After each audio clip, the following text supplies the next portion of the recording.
Ishlim Akatouv, Sefer Bereshit, Hachem, il a fini là le Sefer Bereshit, ou Sefer Yetzira, il s'appelle Sefer Yetzira, le livre de la création, Bechidush Haolam.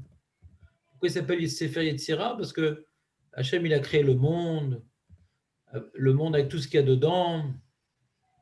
Il a mis en place les Havot, ouais. Et les Havot, c'est également ce qui va amener, comme on dit, Maaseh Havot Siman Lebanim.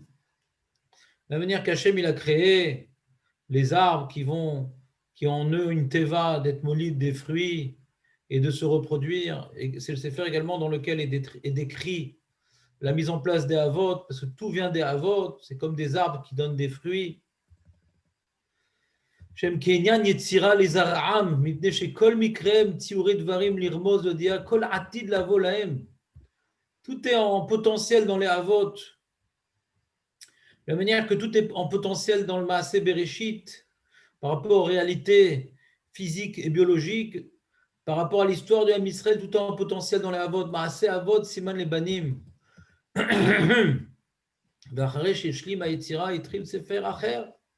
Maintenant qu'on a fini donc de poser en place les réalités matérielles du monde liées au Maaseh Bereshit et les réalités du Ham Israël qui vont se développer au fil des siècles, c'est condensé dans Avraham, Yitzhak et Yaakov et ça va se développer au fil des siècles. Et bien on a fini la Yetzira du Yetzira Ta'olam ve Yetzira Ta'am. Tu as compris pourquoi ça s'appelle Sefer Yetzira? C'est important ce qu'il dit le Ramban.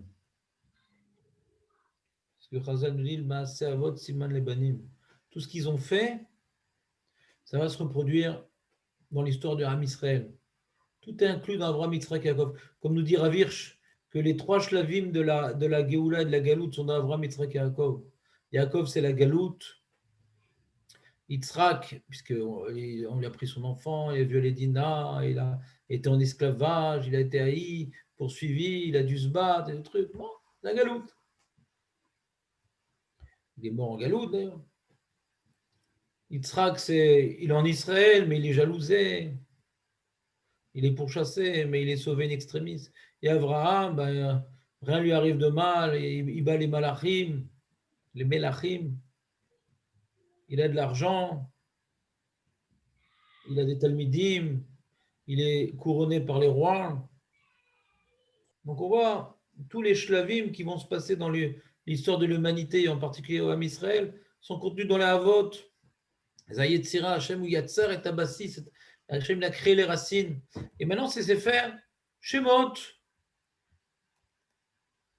Itril Sefer Acher Beinyan Maaseh, Abba Mina Remazim Ahem Venit Yachet Sefer. Vele Shemot. Alors, c'est quoi le Sefer et les Shemot? Beinyan Agalut, Arishon et Nixar. Et Firouche. Ou Begeoula Mimeno. C'est Sefer Agalut va Geoula, le Sefer Shemot. Sefer Shemot, c'est le Sefer Bereshit, c'est Sefer Yetzira. C'est pour ça que nous, on appelle ça, en français, on appelle ça Bereshit. Genèse. Genèse, qui est Yetzira. Et comment on appelle Shemot? L'Exode, qui est Sefer Agalut va Geoula. Et comment on appelle le Vaikra, que d'après Chazal s'appelle Sefer Torah de Kohanim, on appelle le Lévitique. Et comment on appelle le Sefer Bamidbar que Chazal appelle les nombres? Ok. Alors. Pekoudim. Pekoudim. Sefer Pekoudim.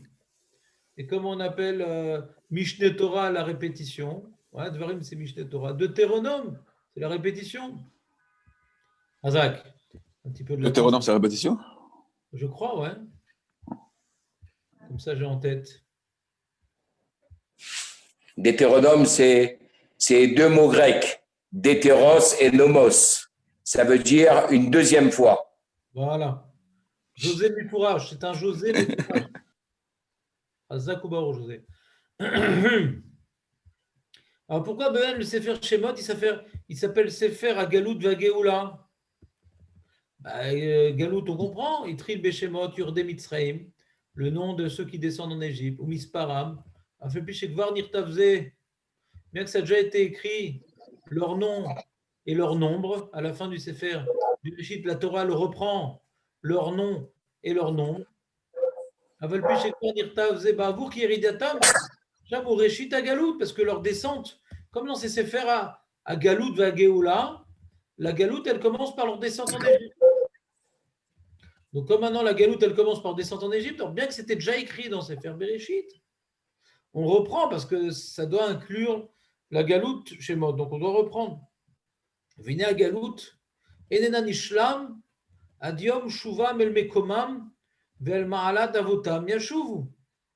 Normalement, là, il pose une question. Il dit normalement, la galoute, elle devrait se terminer quand ils reviennent à leur endroit, là où était leur père, donc en Eretz Israël. Et dans Sefer Shemot, ils ne sont pas arrivés en Eretz Israël. Au Keshiatsum Mitzraim. Donc pourquoi ça s'appelle Sefer Ageoula? Il n'y a pas eu de Geoula encore. Il dit Keshiatsum Mitzraim. Avalpi Shiatsum Ibet Avadim. Quand ils sont sortis d'Égypte, bien qu'ils sont sortis de la maison d'esclavage, la maison de servitude. Adain Yarshevu Golim. Ils s'appellent encore en galoute. Même qu'ils sont sortis de la maison de servitude, ils sont encore en galoute.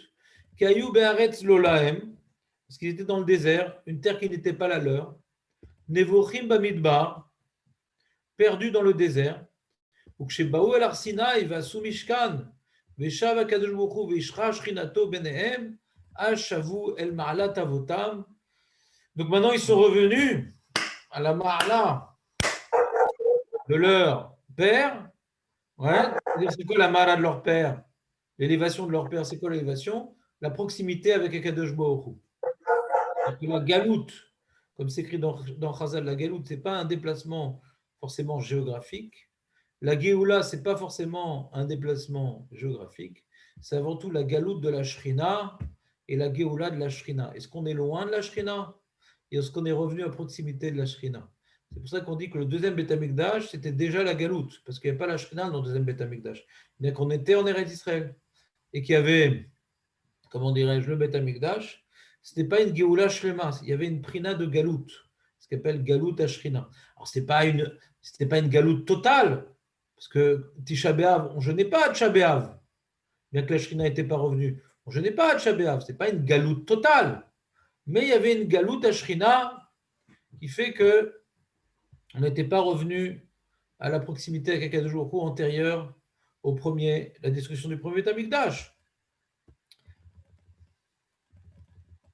Ve'az nirchevu geulim, quand il y a eu le Mamad Har Sinaï et qu'il y a eu la connexion avec Akadosh Baruch Hu, shaya sod eloka ale aolehem vehem ema merkava, on était quelque part le bassis sur lequel la Shrina voulait se dévoiler. Hachem, il a besoin d'un bassis pour se dévoiler, et nous étions la merkava.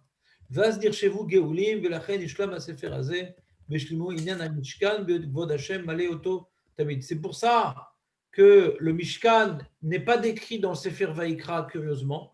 Nous aussi, on avait bêtement dû couper la Torah en chapitres et en livres. Eh bien, on aurait mis le Mishkan dans Vaïkra. Vaïkra, c'est la Avoda. Alors, viens, on parle là-bas du Mishkan. Le folie furieuse, ça aurait été très sympa chez moi. Il n'y aurait eu que des histoires. Et Vaïkra, il n'y aurait eu que des corbanotes. Ça aurait été super sympa. Il dit non, tu n'as rien compris. Sefer Shemot, c'est Sefer Galout ve Geoula. Et la Geoula, c'est la Shrina qui règne sur nous. Donc le fait qu'on ait été au Har Sinaï, qui est le moment de manifestation divine, qui veut maintenant s'associer avec nous de manière durable, ça c'est le programme, ça c'est le projet, le Har Sinaï. Mais la réalisation visible, concrète, palpable de ce projet, c'est quand maintenant on a établi le Mishkan, et que Hachem, il a bien voulu faire régner sa Shrina sur le Mishkan, c'est la matérialisation de la Géoula qui s'appelle Géoula Tashrina. Hachem est parmi nous. C'est bon? Il est bien le Ramban? Ça vous a fait du bien? Ouais. Donc, ce n'est pas des propos antisionistes. qu'on peut être en Géoula, en Chutz Laaretz. Ouais. Non. C'est des propos sionistes religieux. Comme disait Rav Kook, ouais, que pour avoir une Hatzlacha en Eretz Israël, il faut être mekel dans aucune halacha, même pas dans des chumrot, des rabbanan, parce que pour obtenir la Géoula chez l'Ema, c'est uniquement en essayant de donner une place à la Shrina en Eretz Israël. Donner une place à la Shrina en Eretz Israël. Ouais. Lui, le Rav Kook, il avait un grand chidouche qui était Itralta de Géoula, sur lequel il y avait une marloquette, parce que Bémet, sujet de dire que l'arrivée en Eretz Israël, c'est le début de la Géoula. Est-ce que ça va être comme Ezra, il y a un truc et après ça va retourner à une galoute? Les autres Rachamim disaient c'est pas sûr, peut-être ben oui, peut-être ben non. C'est pas faux, mais c'est pas sûr. Mais en tout cas, ils disaient pas que c'était la Géoula. Ce tant qu'il n'y a pas le Beth Amikdash, tant qu'il n'y a pas la Shrina. Ouais. Alors c'est pas la Géoula, c'est une première étape. Son chidouche, c'est pas qu'on arrivait en Géoula, Chasvé Shalom, que certains abrutis ils ont compris, ouais, c'est la Géoula. Et donc, pourquoi il y en a quand même posé la question pourquoi on continue à faire Tchabéa et pourquoi on jeûne, nanana. Donc, il y a des abrutis un peu pressés. Mais Chasvé Shalom, ce n'était pas du tout l'opinion de Rav Kook. Pas du tout, d'aucun rabbanim sérieux. Donc, le Ramban, il ne vient pas dire ouais, que ça ne sert à rien d'aller en Eretz Israël. D'ailleurs, le Ramban, c'était un grand sioniste. Le Ramban a beaucoup développé la mitzvah Hashuva de monter en Eretz Israël, etc. Mais le but, ce n'est pas un déplacement géographique, c'est une connexion, une proximité avec Akadosh Baruch Hu, c'est le but de tout. Et Hachem, il a voulu que cette proximité se réalise en Eretz Israël. D'ailleurs, la Gemara, elle explique au sujet du Hallel qu'on ne fait pas de Hallel. La Gemara, elle dit, elle demande pourquoi on ne fait pas un Hallel à Purim. Une des réponses, pourquoi on ne fait pas Hallel pour le miracle de Purim, une des réponses, c'est qu'on ne fait pas de Hallel en Chutz Laaretz. Un Nes, chez Bechutz Laaretz, on ne fait pas le Hallel. Et la Gemara, elle demanda, mais pourtant, sur le Nes qu'il y a eu lors de la sortie d'Égypte, le Nes qu'il y a eu lors de la sortie d'Égypte, sa sortie d'Égypte, c'est un Nes, ouais. C'est une Géoula, c'est une Yeshua. Ah, on fait le Hallel, et c'est un Nes de Chutz Laaretz. C'est un Nes de Chutz Laaretz. Alors la Gemara dit, non, jusqu'à ce qu'on soit rentré en Israël, avant qu'on soit rentré en Eretz Israël, on pouvait dire un Hallel sur un Nes qui était en Chutz Laaretz. Parce que la Shrina, elle n'a pas encore fixé sa demeure en Eretz Israël. Elle était fixée sur le Ham Israël. Elle était fixée sur le Ham Israël, en particulier sur le Mishkan. Mais dès qu'on est rentré en Eretz Israël, ouais, Hachem ne daignait manifester sa présence qu'en Eretz Israël. Donc même quand il y a des miracles en Chutz Laaretz, ça veut dire que ce n'est pas Dieu, c'est Bémet Akadosh Baruch Hu. Mais ce n'est pas des miracles suffisamment manifestes pour dire que c'est Dieu qui était là-bas. En Eretz Israël, c'est le projet. C'est le projet où nous devons vivre, c'est le projet où la Shrina veut se manifester. Donc, comme maintenant il se passe quelque chose là-bas, on vient le considérer comme étant un événement où Hachem voulait se dévoiler, Hachem voulait se manifester. C'est le lieu où Hachem veut manifester sa présence. C'est pour ça que sur le Nes de Hanouka, il y a le Hallel, parce qu'on était en Eretz Israël. Bien que le miracle de Hanouka était entre nous beaucoup moins grand que le miracle de Purim. Purim, c'est tout l'âme Israël qui était menacé. Ouais, c'est un génocide terrible. Et du miracle de Purim s'est entraîné que Mordechai et Esther arrivent au pouvoir, ce qui a permis la génération d'après de reconstruire le Beth Amikdash. Ouais. C'est donc le fils de Esther qui a permis la reconstruction. Donc c'est un truc extraordinaire Purim. Purim, c'est la tchouva du Ham Israël, Enkibul Be'ahava. Donc au niveau matériel, l'Am Israël a été sauvé. Au niveau spirituel, l'Am Israël a fait tchouva grâce au miracle de Purim. C'est un truc énorme. Et on ne fait pas le Hallel, parce que c'est en Chutz Laaretz. Alors que Hanouka, bon, c'est une petite famille de Hashmonaïm qui s'est ressaisie. Bon, il y a eu une accalmie. Ils ont conquis une partie de la terre d'Israël, pas tout. Et ils ont établi une certaine monarchie. Mais il y avait encore des influences grecques assez importantes. Parce qu'on va voir qu'au fil des générations, les Hashmonaïm eux-mêmes, ils vont donner à leurs enfants des noms grecs, qu'eux-mêmes, ils vont être sadducéens. Donc on voit, bon, c'était pas une renaissance spirituelle comme à Purim. Ce n'était pas une reconstruction du Ham Israël avec des bases saines et religieuses. Et malgré tout, comme c'est un Nes qui s'est passé en Eretz Israël, on fait le Hallel. Donc c'est barour que ce qu'il dit le Ramban, il ne dit pas tu peux maintenant être à Paris, il y a de la Shrina, et en Israël, il n'y a pas de Shrina. Ce n'est pas ça le sujet ici. Ce n'est pas ça le sujet. Ce n'est pas pour exclure Eretz Israël. Chas Shalom. Eretz Israël, c'est un makom chez Hachem Rotsé, que c'est l'endroit où Hachem il veut manifester sa présence. C'est qu'en Eretz Israël. C'est pas en Ouganda et c'est nulle part ailleurs. C'est qu'en Eretz Israël. Mais la Géoula, même en Eretz Israël, c'est pas la Géoula quand il n'y a pas la Shrina, c'est tout. C'est ça la Géoula. C'est quand il y a la Shrina. Mais bien sûr, ça se fera en Eretz Israël et pas ailleurs. Donc c'est ni antisioniste, ni sioniste, c'est ce qu'on appelle sioniste religieux. C'est, oui, en Eretz Israël, mais sans Hachem, c'est pas la Géoula. Sans la Shrina, c'est pas la Géoula. C'est encore Galut Shrina. Quand on voit ce qui se passe aujourd'hui au niveau politique, ouais, que si tu veux obtenir plus de voix, dis un message anti-religieux, anti-Haredi, anti-Torah, et ça marche. Et il y a un problème d'identité du Ham Israël face à la Torah et face aux nations. Ouais. Et que le Shabbat, c'est un combat pour respecter Shabbat et que le Chilou Shabbat ne continue pas à s'étendre.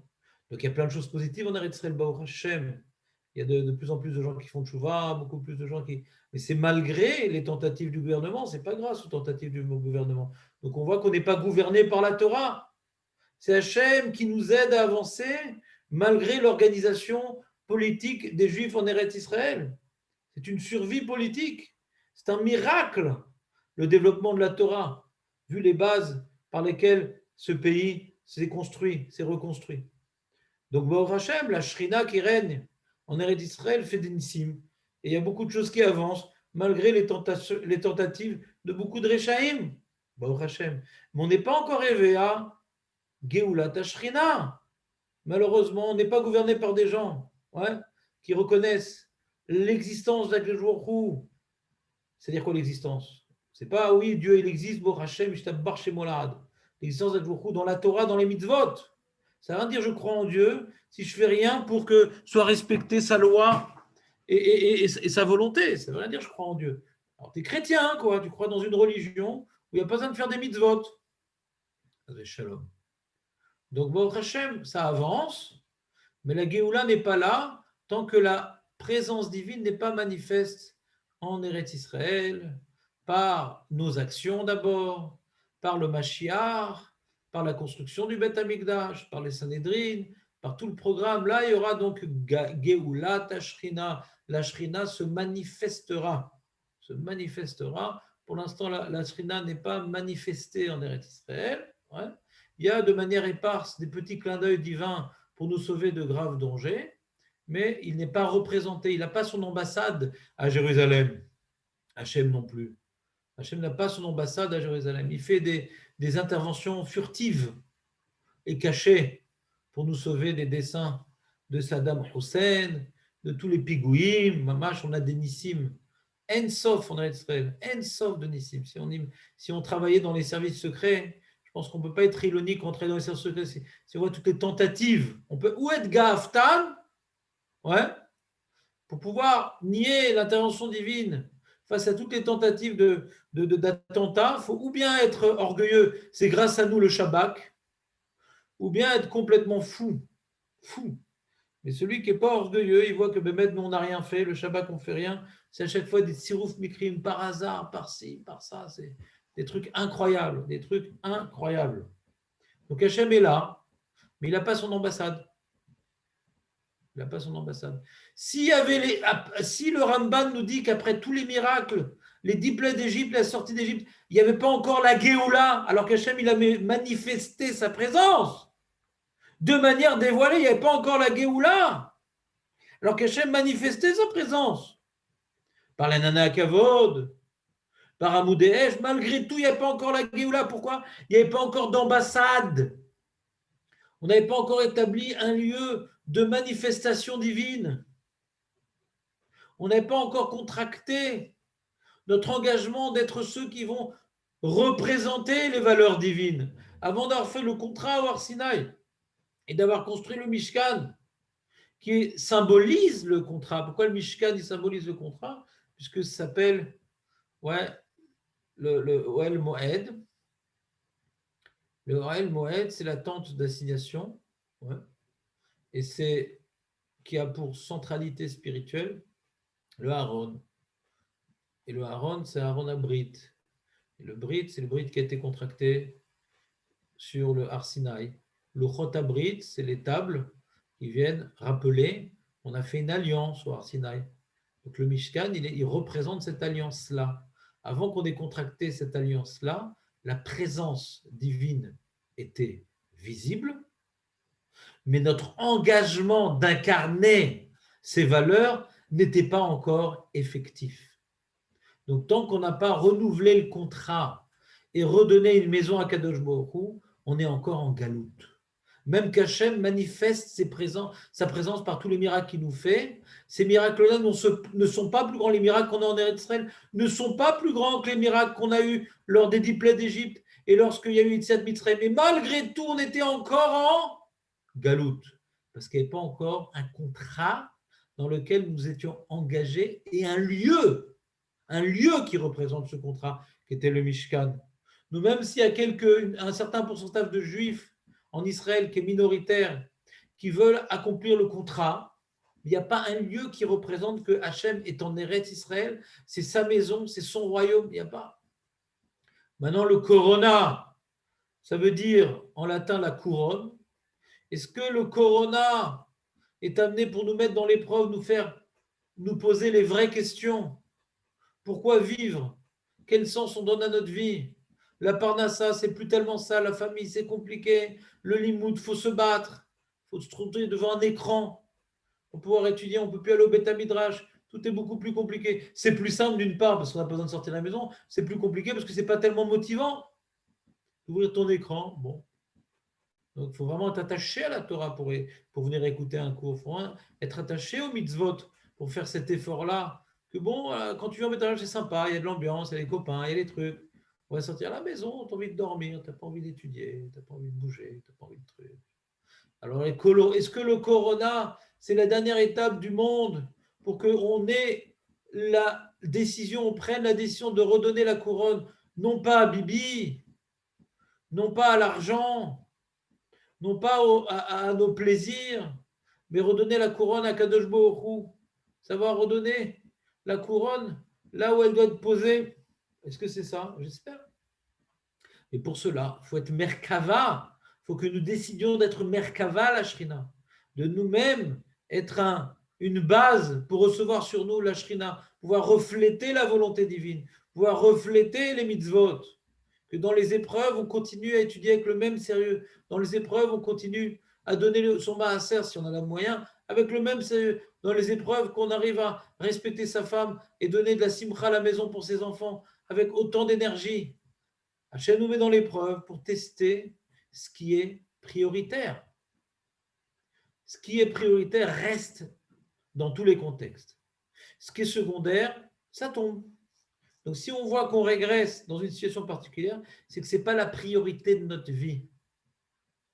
On a besoin d'un contexte, hein, c'est quelque chose qui est prioritaire. Quelqu'un maintenant qui a un problème au rein, qui a besoin de faire une dialyse, ouais, il ne va jamais oublier de faire sa dialyse, qu'il y ait le corona ou qu'il n'y ait pas le corona, qu'il ait de parnassa, qu'il n'ait pas de parnassa, qu'il s'est disputé avec sa femme, qu'il ne s'est pas disputé avec sa femme, qu'il ait des sous, il va faire sa dialyse parce que c'est vital. Et pourquoi son shur Torah, ça dépend de sa femme, ça dépend de sa parnassa, ça dépend de ça dépend de son humeur.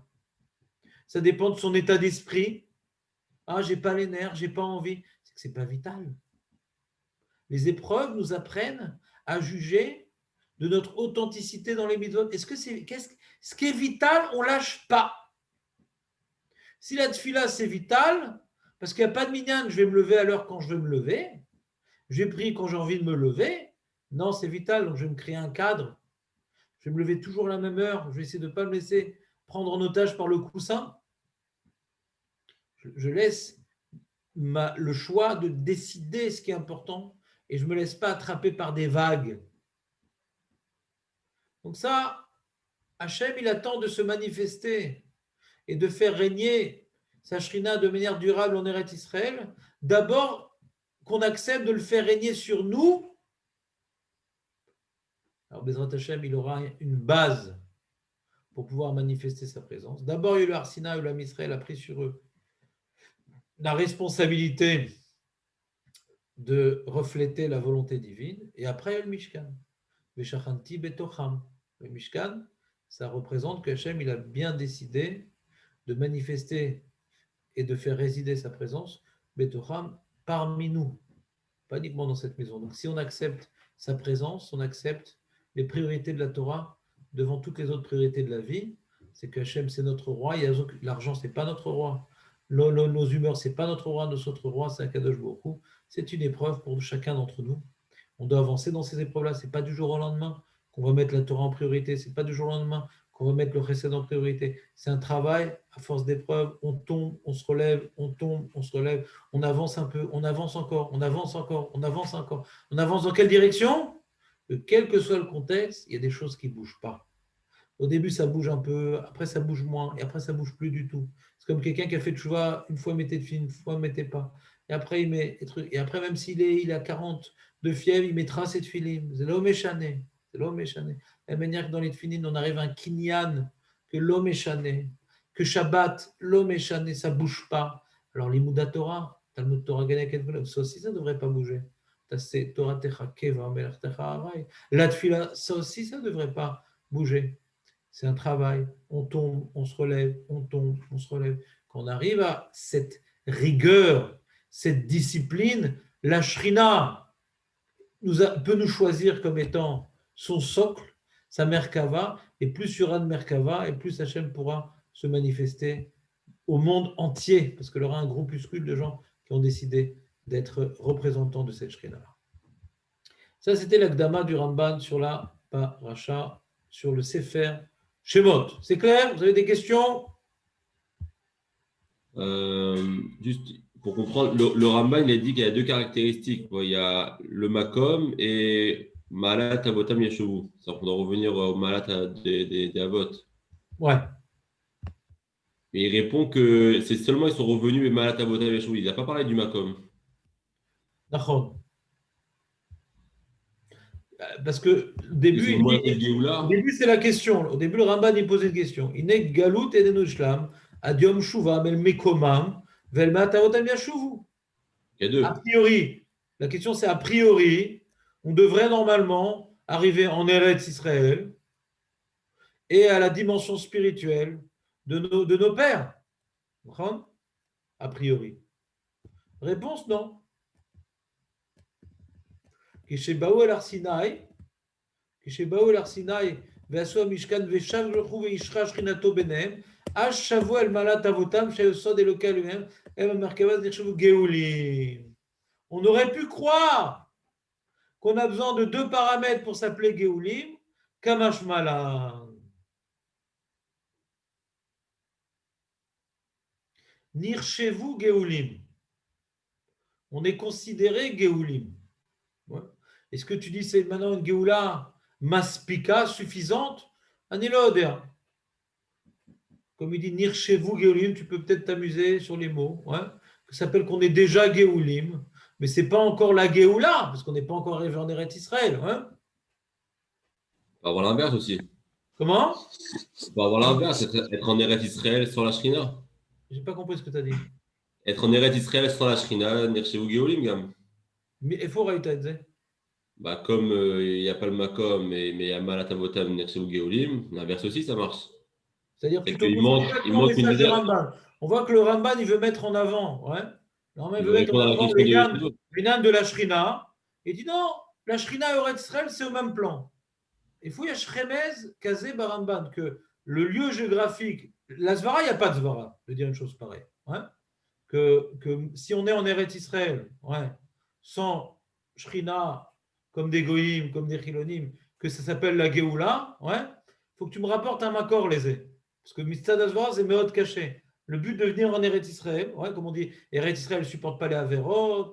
Eretz Israël, c'est un endroit où il faut faire très attention à Averot, etc., pour pas entraîner Galout à Shrina. Ouais, qu'on peut avoir Galout à Shrina, même en Eretz Israël. Donc ces notions-là, c'est des Chazalim, c'est des notions de base. Donc, du Ramban, tu n'as pas de preuve de ce que tu dis. Ouais, bah, il dit ça, non?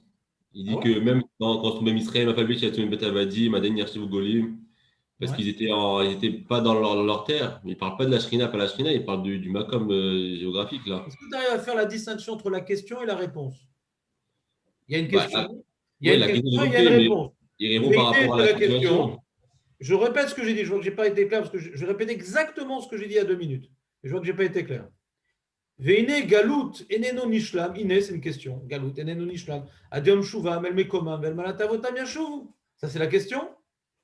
D'accord? Question. Et la réponse, dès qu'il y a eu maintenant Hachem, la Shrina qui a reposé sur eux, Nirshavu Geolim. Donc, ou bien maintenant, tu dis il manque une dizaine de phrases dans le Ramban, il faut acheter une nouvelle impression du Ramban qui n'a pas encore été éditée, ouais. Ou bien c'est de comprendre la nuance entre la question et la réponse. Et la nuance entre la question et la réponse, on aurait pu croire qu'il devait revenir sur l'endroit géographique. Et en plus, pas l'un ou l'autre, comme toi t'as dit. Et en plus, on aurait pu croire qu'on a besoin des deux. Veine, agalut enenu ishlam adiom shuvam el mekomam, ve'el ma'alat avotam yashuvu, de revenir à la dimension spirituelle de leur père. On aurait pu croire. On voit, ils s'appellent déjà Géoulim. Ils sont revenus à la ma'ala de leur avot.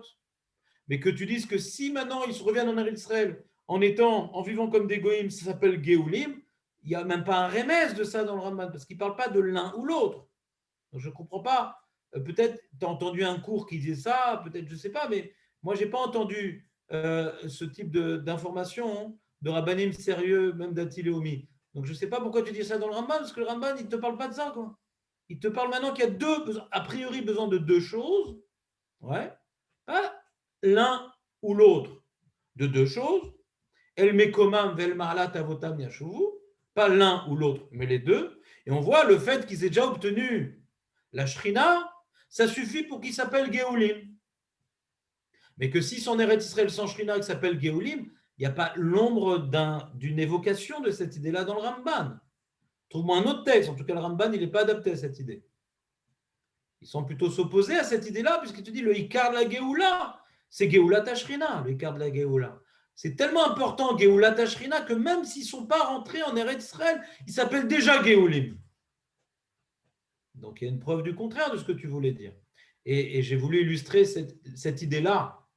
J'ai voulu trouver dans Chazal une preuve pour le Ramban que Bémet, même s'ils sont en Chutzlaret, ils s'appellent quand même Géoulim.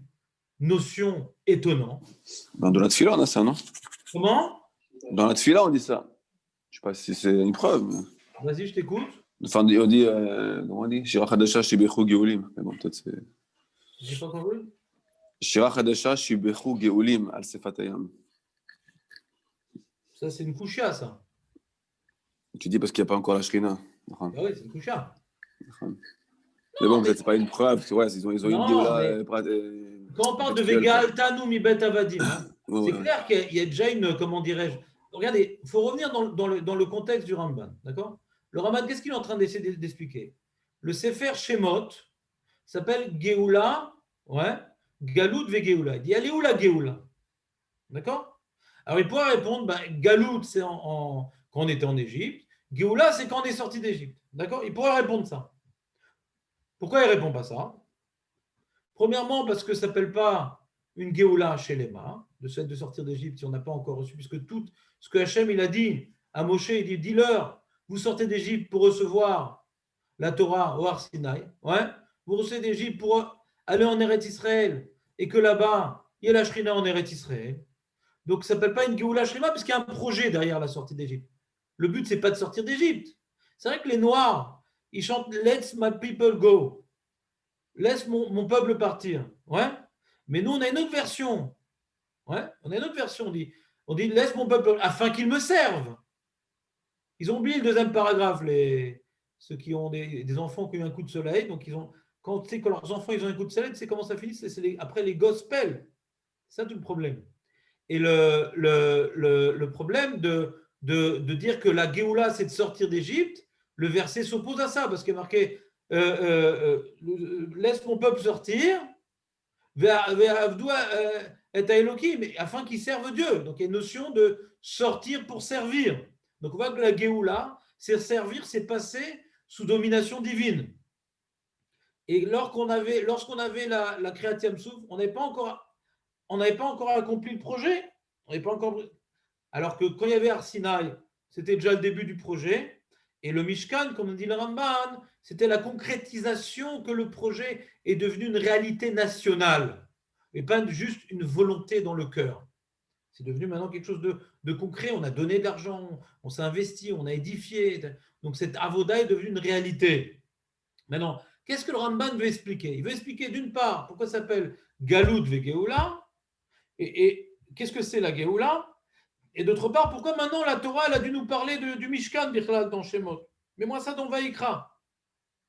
Je rentre une idée que le Ramban n'a pas dit explicitement, mais j'explique que c'est ça sa kavana.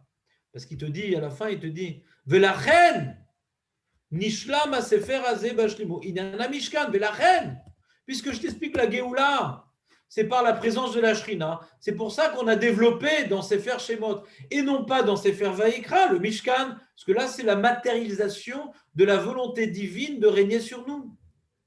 Donc là, c'est la Géoula. Tu me suis, Dan, ou pas? Oui, oui. Alors moi, j'ai posé une question, j'ai dit quoi, ça serait possible de nos jours d'avoir la Géoula en étant en Chutz Laaretz? Si maintenant on va faire un temple en Alexandrie et il y a des miracles là-bas, c'est la Géoula? Alors j'ai répondu que non. Sur ça, j'ai rapporté l'histoire du Hallel. On voit qu'on ne fait pas de Hallel sur un Nes qui s'est passé en Chutz Laaretz, même le Hallel de Purim. Ah, mais pourtant, sur le Nes de la sortie juive, on fait un Hallel. Oui, avant qu'on soit rentré en Eretz Israël, la Géoula, elle pouvait être, même en dehors de Eretz Israël, parce qu'il y avait la Shrina qui accompagnait le Ham Israël. Dès qu'ils sont sortis d'Israël, la Shrina était avec eux. C'est ce qu'on a dit. Dès qu'ils sont sortis d'Égypte, il y avait la Hanania Kavod qui a reçu donc il a reçu l'Ham Israël par la Hanania Kavod.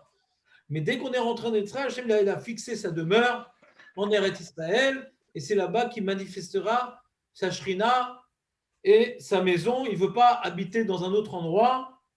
Très bien. Maintenant, nous, ce qu'on retient de tout ça, du Ramban, ouais, c'est que on voit que la Géoula, essentiellement, dépend avant tout de ce qu'on appelle Géoula Tashrina. Mais je n'ai pas voulu dire que la Géoula, elle peut se passer en Chutz Laaretz comme à l'époque. Non. C'est qu'en Eretz Israël qu'on aura la Géoula. En tout cas, on a besoin de Géoula Tashrina.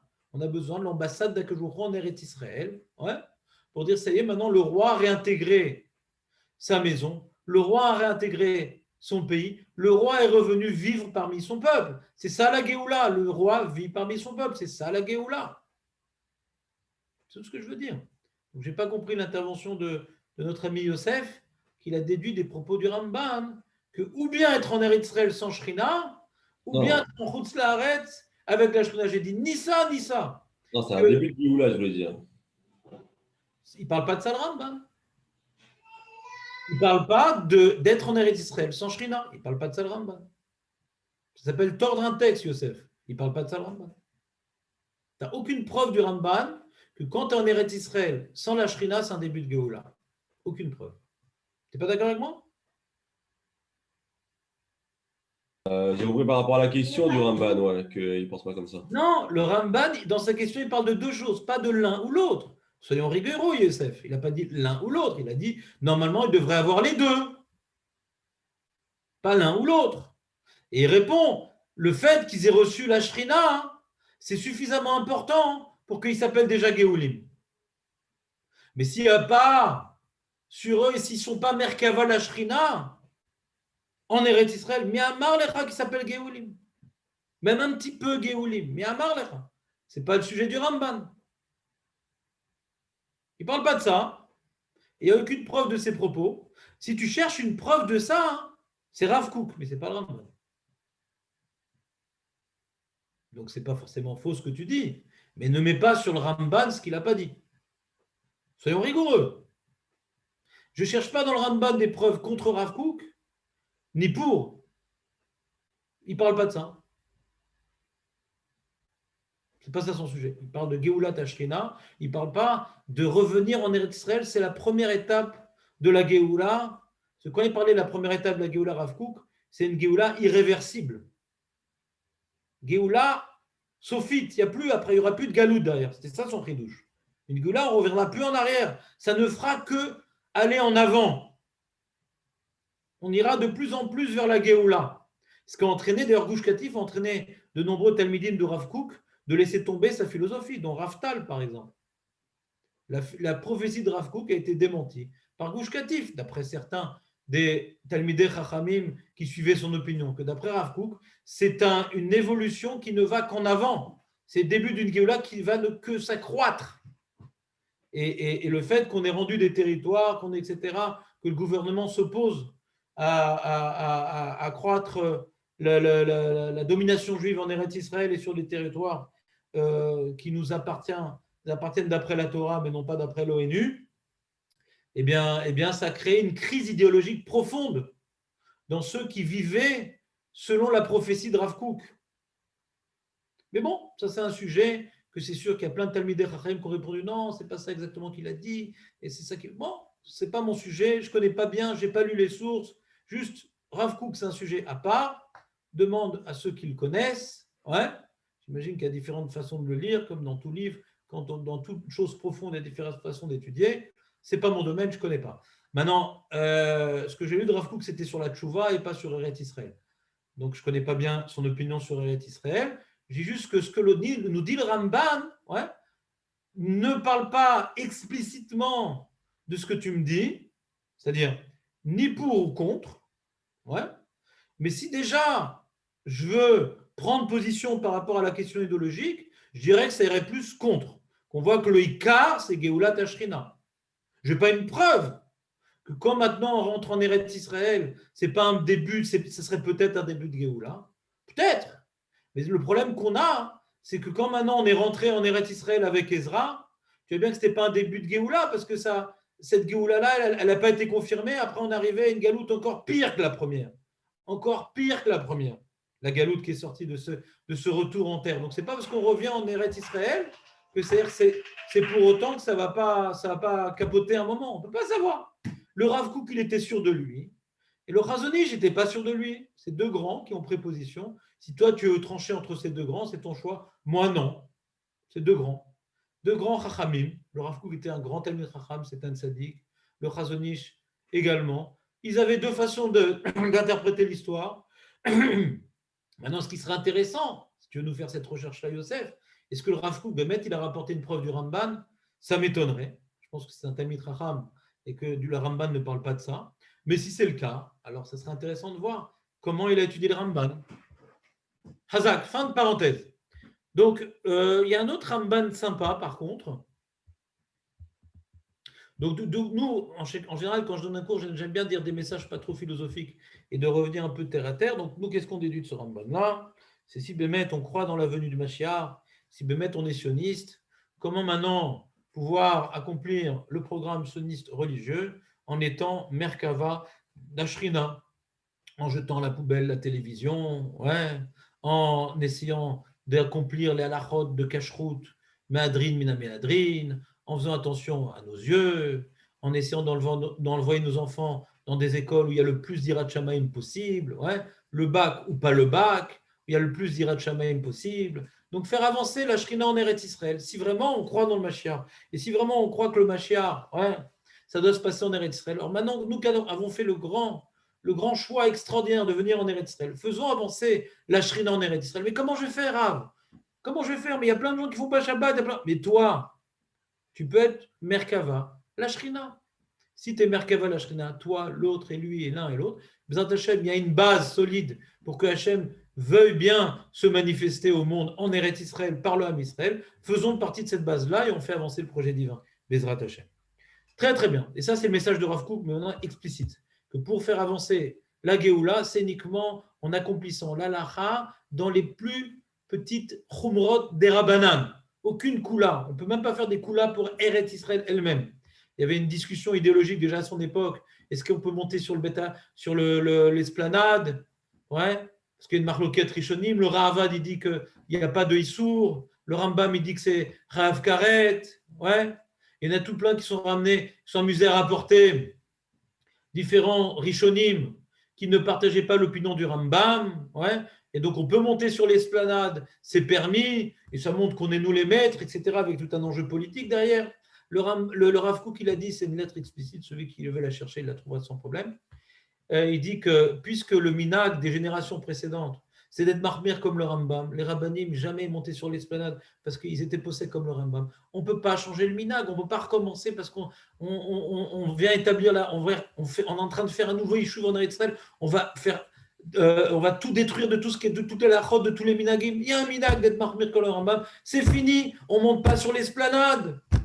Comment certains de personnes qui se considèrent des talmidim du Rav Kook peut se faire abstraction de son opinion. La question a été posée à son époque. Il a répondu de manière tranchée. Il y a un minag. Ouais. Ah, mais il y a des rishonim qui permettent. Mais il y a un minag.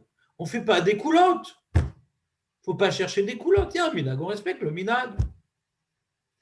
C'est une illustration de l'Aïrat Shamaim du Rav Kook, qu'il n'a jamais utilisé l'halacha pour son projet politique.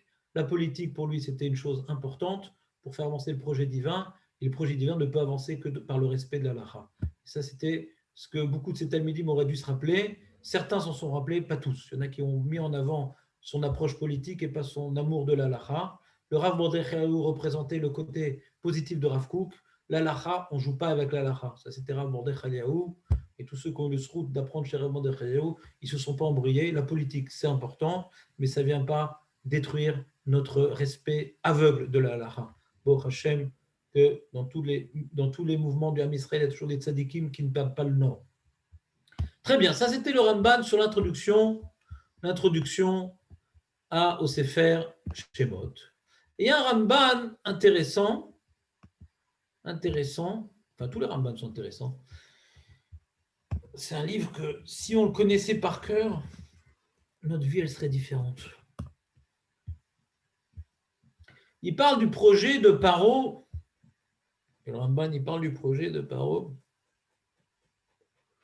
d'en finir avec les Juifs. Il y a écrit dans le Passouk Ava Nitrakema Lo. C'est Nitrakmut. Nitrakmut, c'est, même en ivrite moderne, Nitrakmut, c'est un peu rusé comme ça. C'est faire un traloued. Nitrakem, c'est faire un traloued. Pourquoi il y a besoin de faire un traloued? Voilà, tu viens maintenant former des SS. Et là, on descend dans le ghetto de Goshen et on massacre tout. On va à Pitom, Ramsès, on fait là-bas des camps de concentration. Et c'est fini l'histoire. Bye bye. Hein.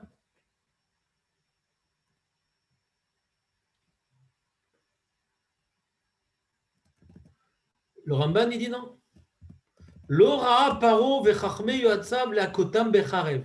Il dit non, on ne va pas pouvoir prendre une armée et les massacrer, les Juifs. On ne peut pas faire un truc pareil. Il ne faut pas croire que Paro, il pouvait faire ce qu'il voulait. C'est pas vrai. Il ne faut pas faire un truc pareil. On va prendre l'armée, on va égorger tous les Juifs. Non, Yves Charles, la saute casée d'avant. Qui tiye begida gedola la kotrina ma'am asher bao beretz bemitzvatam el-rishon. Il dit non, c'est quelque chose de d'honteux.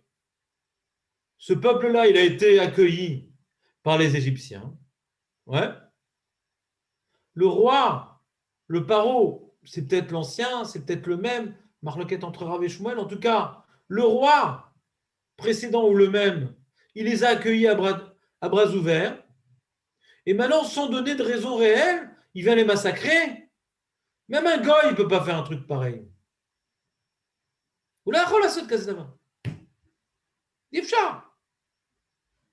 On n'est pas des bêtes. Il a fait Hitler, en fait. Comment? Comme il a fait Hitler, doucement, doucement. Hitler, ça n'a rien à voir. Nous, on n'a pas demandé aux Juifs de venir. Ouais. On ne les a pas accueillis. Ils se sont infiltrés chez nous. Venons nous débarrasser d'eux. Mais là, on a accueilli ces gens-là et on vient les tuer sans donner de raison réelle. C'est ça qui dit le Ramban. Que maintenant, t'es des Arabes qui viennent chez nous, je sais pas quoi, ouais. T'as des Soudanais qui viennent chez nous. On ne les a pas accueillis, mais ils nous ont forcé la main par l'intermédiaire d'Amnesty International, de l'ONU, je ne sais pas quoi, on a dû les accepter. Ouais. On nous a forcé la main. On a dit maintenant, on a trop de Soudanais, on les renvoie. Mais là, on les a accueillis à bras ouverts. venez, toute votre famille ici, etc. Et 2-3 générations après, non, bah, on vous massacre. Makara, qu'est-ce qu'on a fait? On a tué quelqu'un, on a volé quelqu'un, qu'est-ce qu'on a fait? Même un goy, il ne peut pas faire un truc pareil. Il peut le faire, mais pas de manière dévoilée. C'est une honte de faire un truc pareil. Donc il ne peut pas assumer la honte d'un tel comportement cruel et inhumain. Paro est cruel et inhumain, mais il ne peut pas aux yeux de son peuple faire un truc pareil. Il ne peut pas. Il ne peut pas se permettre. Il aimerait, mais il ne peut pas. Vegam, Amaharetz, lo itnu reshut lamelech lasot ramas kazeh. Le peuple ne va pas laisser faire une chose pareille. Amaharetz, lo itnu reshut lamelech lasot ramas kazeh. Hamas, une violence, une injustice pareille. N'oublions pas, hein, nous on voit Paro comme étant le roi tout-puissant, etc. Qui te dit qu'il est tellement tout-puissant? Qui te dit qu'il n'y a pas des choses qui se trament dans la cour, ouais, qui essaient de remettre en question le pouvoir du roi? On voit tout bien. Toujours, on voit, celui qui a fait un peu d'histoire générale, il voit très bien que quand tu es un roi établi bien sur ton trône, tu n'es jamais bien établi sur ton trône. César, ouais, César qui a donné son nom au tsar, ouais, donc c'est vraiment la notion du roi tout-puissant, bah, il a été tué dans le Sénat par un certain dénommé, je crois, Brutus, je crois. Et globalement, tu vois bien que bon, tu peux jamais savoir ce qui va arriver. Alexandre le Grand, on y dit qu'il est mort, ouais, de la malaria, mais il y a d'autres théories qu'il aurait été empoisonné. Bon, c'est-à-dire, tu peux pas faire tout et n'importe quoi, hein, et ça peut créer une révolte populaire. Si en plus on accepte les sources des historiens, on voit qu'en vérité, il y avait du remous un peu au niveau politique en Égypte. Il y avait les Hyksos. Les Hyksos, c'était un peuple qui n'était pas égyptien, qui avait pris le pouvoir, qui ont été repoussés par les Égyptiens. Et donc, c'est ce qui est marqué dans le Passouk, d'après l'une des opinions dans la Gemara, que Melech Hadash, c'est Melech Hadash Mamash. Vous voyez, comme Melech Hadash, c'est Melech Hadash Mamash. C'est même pas la même dynastie. Sous Yosef, c'était les Hyksos, des peuples sémitiques. Et après, c'est les Égyptiens qui ont repris le pouvoir. Ouais. Et donc, ça justifierait au niveau historique. Je ne sais pas, c'est vrai, hein, je dis ce qu'ils disent les historiens. Soi-disant, ils ont lu les hiéroglyphes, je ne sais pas quoi. Anilo d'habitude, c'est quoi leur source? C'est tellement ancien que je ne sais pas combien on peut se tenir à ce qu'ils disent. Mais si c'est vrai, alors ça voudrait nous donner une certaine lecture de la Torah, que quelque part, ils ne voulaient pas connaître Yosef, parce que Yosef, c'était l'allié des ennemis. Donc, quelque part, il avait peur des Juifs. Peut-être les Juifs, ils vont essayer de, comment dirais-je, de porter main forte aux rescapés des Hyksos pour reprendre le pouvoir. On est là, mais en tout cas, cette théorie historique, je ne sais pas si elle est vraie, mais dans le Ramban, ça n'a pas l'air d'être ça. Parce que si c'était le cas, alors c'est normal qu'on veuille éliminer les collabos du pouvoir, ouais, qui nous a pris la tête pendant un petit moment, les Hyksos, que maintenant on a repris le pouvoir. On va éliminer les Juifs parce qu'ils risquent maintenant de porter main forte aux métèques, aux étrangers qui nous ont gouvernés, qui nous ont pris le pouvoir, qui nous ont occupés. Donc le Ramban, il n'a pas l'air de dire ça. Ouais. On parle du même Meller. Gam Amaret Loitnu Reshut les Meller la Sot Ramas Kazeh. Ils ont été accueillis par le Meller. Donc moi je pense c'est la même Malchut, c'est la même dynastie. C'est pas forcément le même Meller, mais c'est la même dynastie. Donc d'après le Ramban, on parle donc que c'est la même dynastie, que cette dynastie de rois, ils ont accepté à bras ouverts les Juifs. Mapitom que nous maintenant on va sans aucune raison valable, les massacrer. Et en plus, qui dit que le peuple va laisser faire un truc pareil, qu'ils ne vont pas faire des manifs, le roi envoie qui cherche à être aimé de son peuple. On voit que ça avec Achashverosh, il va faire un festin pour être aimé de son peuple, pour être craint de son peuple, pour être respecté par son peuple. Un roi, il a toujours besoin de ça. Donc si maintenant on voit qu'on a tué un peuple sans aucune raison, alors tous les peuples qui vivaient en Égypte, ils vont tous craindre pour leur peau, et peut-être ils vont s'associer pour ne plus respecter à la volonté royale et pour peut-être faire un coup d'État. Si maintenant il y a des décision arbitraire du roi de massacrer quiconque sans bonne raison, il n'y a plus de sécurité, on n'a plus confiance en roi, et donc on va essayer peut-être de destituer le roi. Donc il n'y a pas de raison que le roi fasse une telle folie de massacrer un peuple sans aucune raison. Qui imaem ou mitiaetz, on voit maintenant qu'il est mitiaetz avec les gens du peuple. Donc ce n'est pas une monarchie absolue, je m'en fous de tout ce que le monde dit. Je ne dis pas que c'est une démocratie, mais il y a une certaine relation entre le roi et son peuple. Vav ki bnei Israël, amra va'atsum, ve'ya'asu même milchama gedola. Même que et en plus, les bnei Israël, ils étaient très très nombreux. Donc il y a lieu de craindre qu'ils ne se laissent pas faire et que ça va devoir faire beaucoup de coulées de sang chez les Égyptiens. Donc il a donné plusieurs explications, le Ramban. Pourquoi la Torah nous dit que Paro, il a besoin d'être mitrakem, il a besoin de faire preuve de ruse. C'est le roi, il fait ce qu'il veut. Non. Premièrement, c'est injuste de se comporter comme ça. Ça va être des décisions impopulaires, première explication. Ouais. Ça va être impopulaire et le roi ne cherche pas à être impopulaire. Alors qu'on a accepté, les Juifs, on va les tuer sans raison. Deuxième raison, et qui te dit que le peuple, il va laisser faire une chose pareille? Peut-être qu'ils vont s'opposer. Et troisième raison, qui te dit que les Juifs vont se laisser faire, ils sont quand même très nombreux et très puissants. D'après Chazal, que 4/5e, ils sont morts dans Makat, Rocher, donc tu vois combien de millions ils étaient. Donc pourquoi s'embêter à faire une guerre contre les Juifs? On va essayer de les éliminer en douce. C'est clair? Non? Vous me suivez ou pas? Je vais lentement. Ouais. Aujourd'hui, je vais très lentement. Je ne sais pas si ça vous plaît, mais moi, je vais très lentement. On continue. Aval. Amar chez Yasu derech chokhma, chez lui Argishu Israël qui be Eva Yasu bahem. Donc, il a voulu faire derech chokhma de manière rusée pour pas que les Bnei Israël se rendent compte qu'on leur fait subir des choses par haine. Mais la reine est-il bahem mas. D'abord, on a fait un impôt qui derech agarim be'eretz la'alot mas la meler que Moshe ba b'shlomo. ואחרי כן ציווה בסתר למילדות להרוג הזכרים על האבנים, ואפילו הילדות עצמם לא ידעו בהם. Première étape, Hamas, on va leur faire payer des impôts, comme les Juifs ont connu ça malheureusement durant la Galoute. À chaque fois, on payait un impôt que seuls les Juifs devaient payer. C'est normal, vous n'êtes pas égyptiens. Vous bénéficiez de notre mansiétude de vivre sur nos terres. Vous devez payer votre droit de résidence.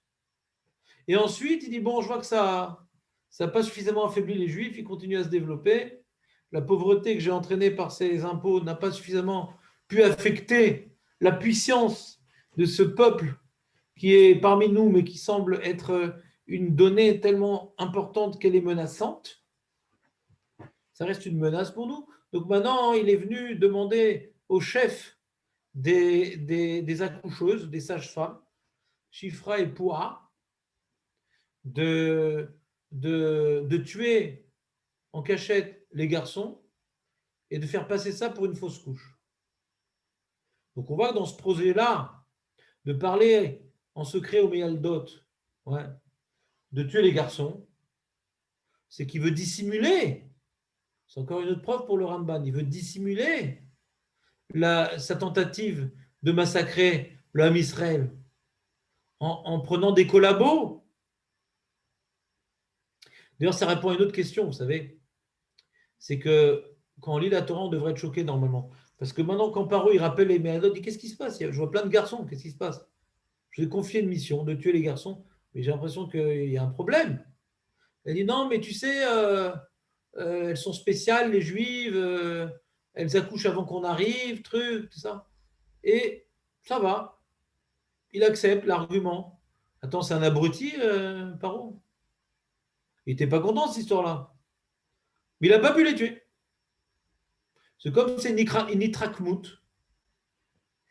Comme maintenant c'est une ruse qui veut cacher sa solution finale.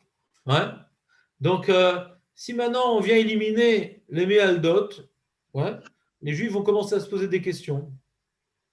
Ils vont peut-être faire la révolte du ghetto de Varsovie, on ne sait pas.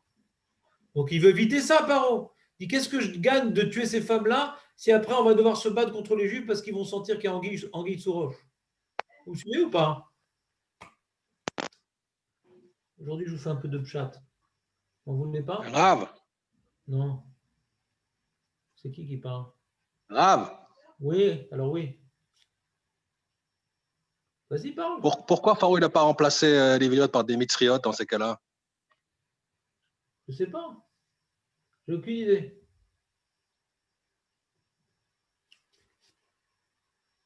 Aucune idée. Il a dû changer de projet, quoi. Il dit ça ne marche pas, cette histoire-là. Il a changé de projet. Parce qu'il y a marqué comme ça. Allez, une seconde. Il y a marqué.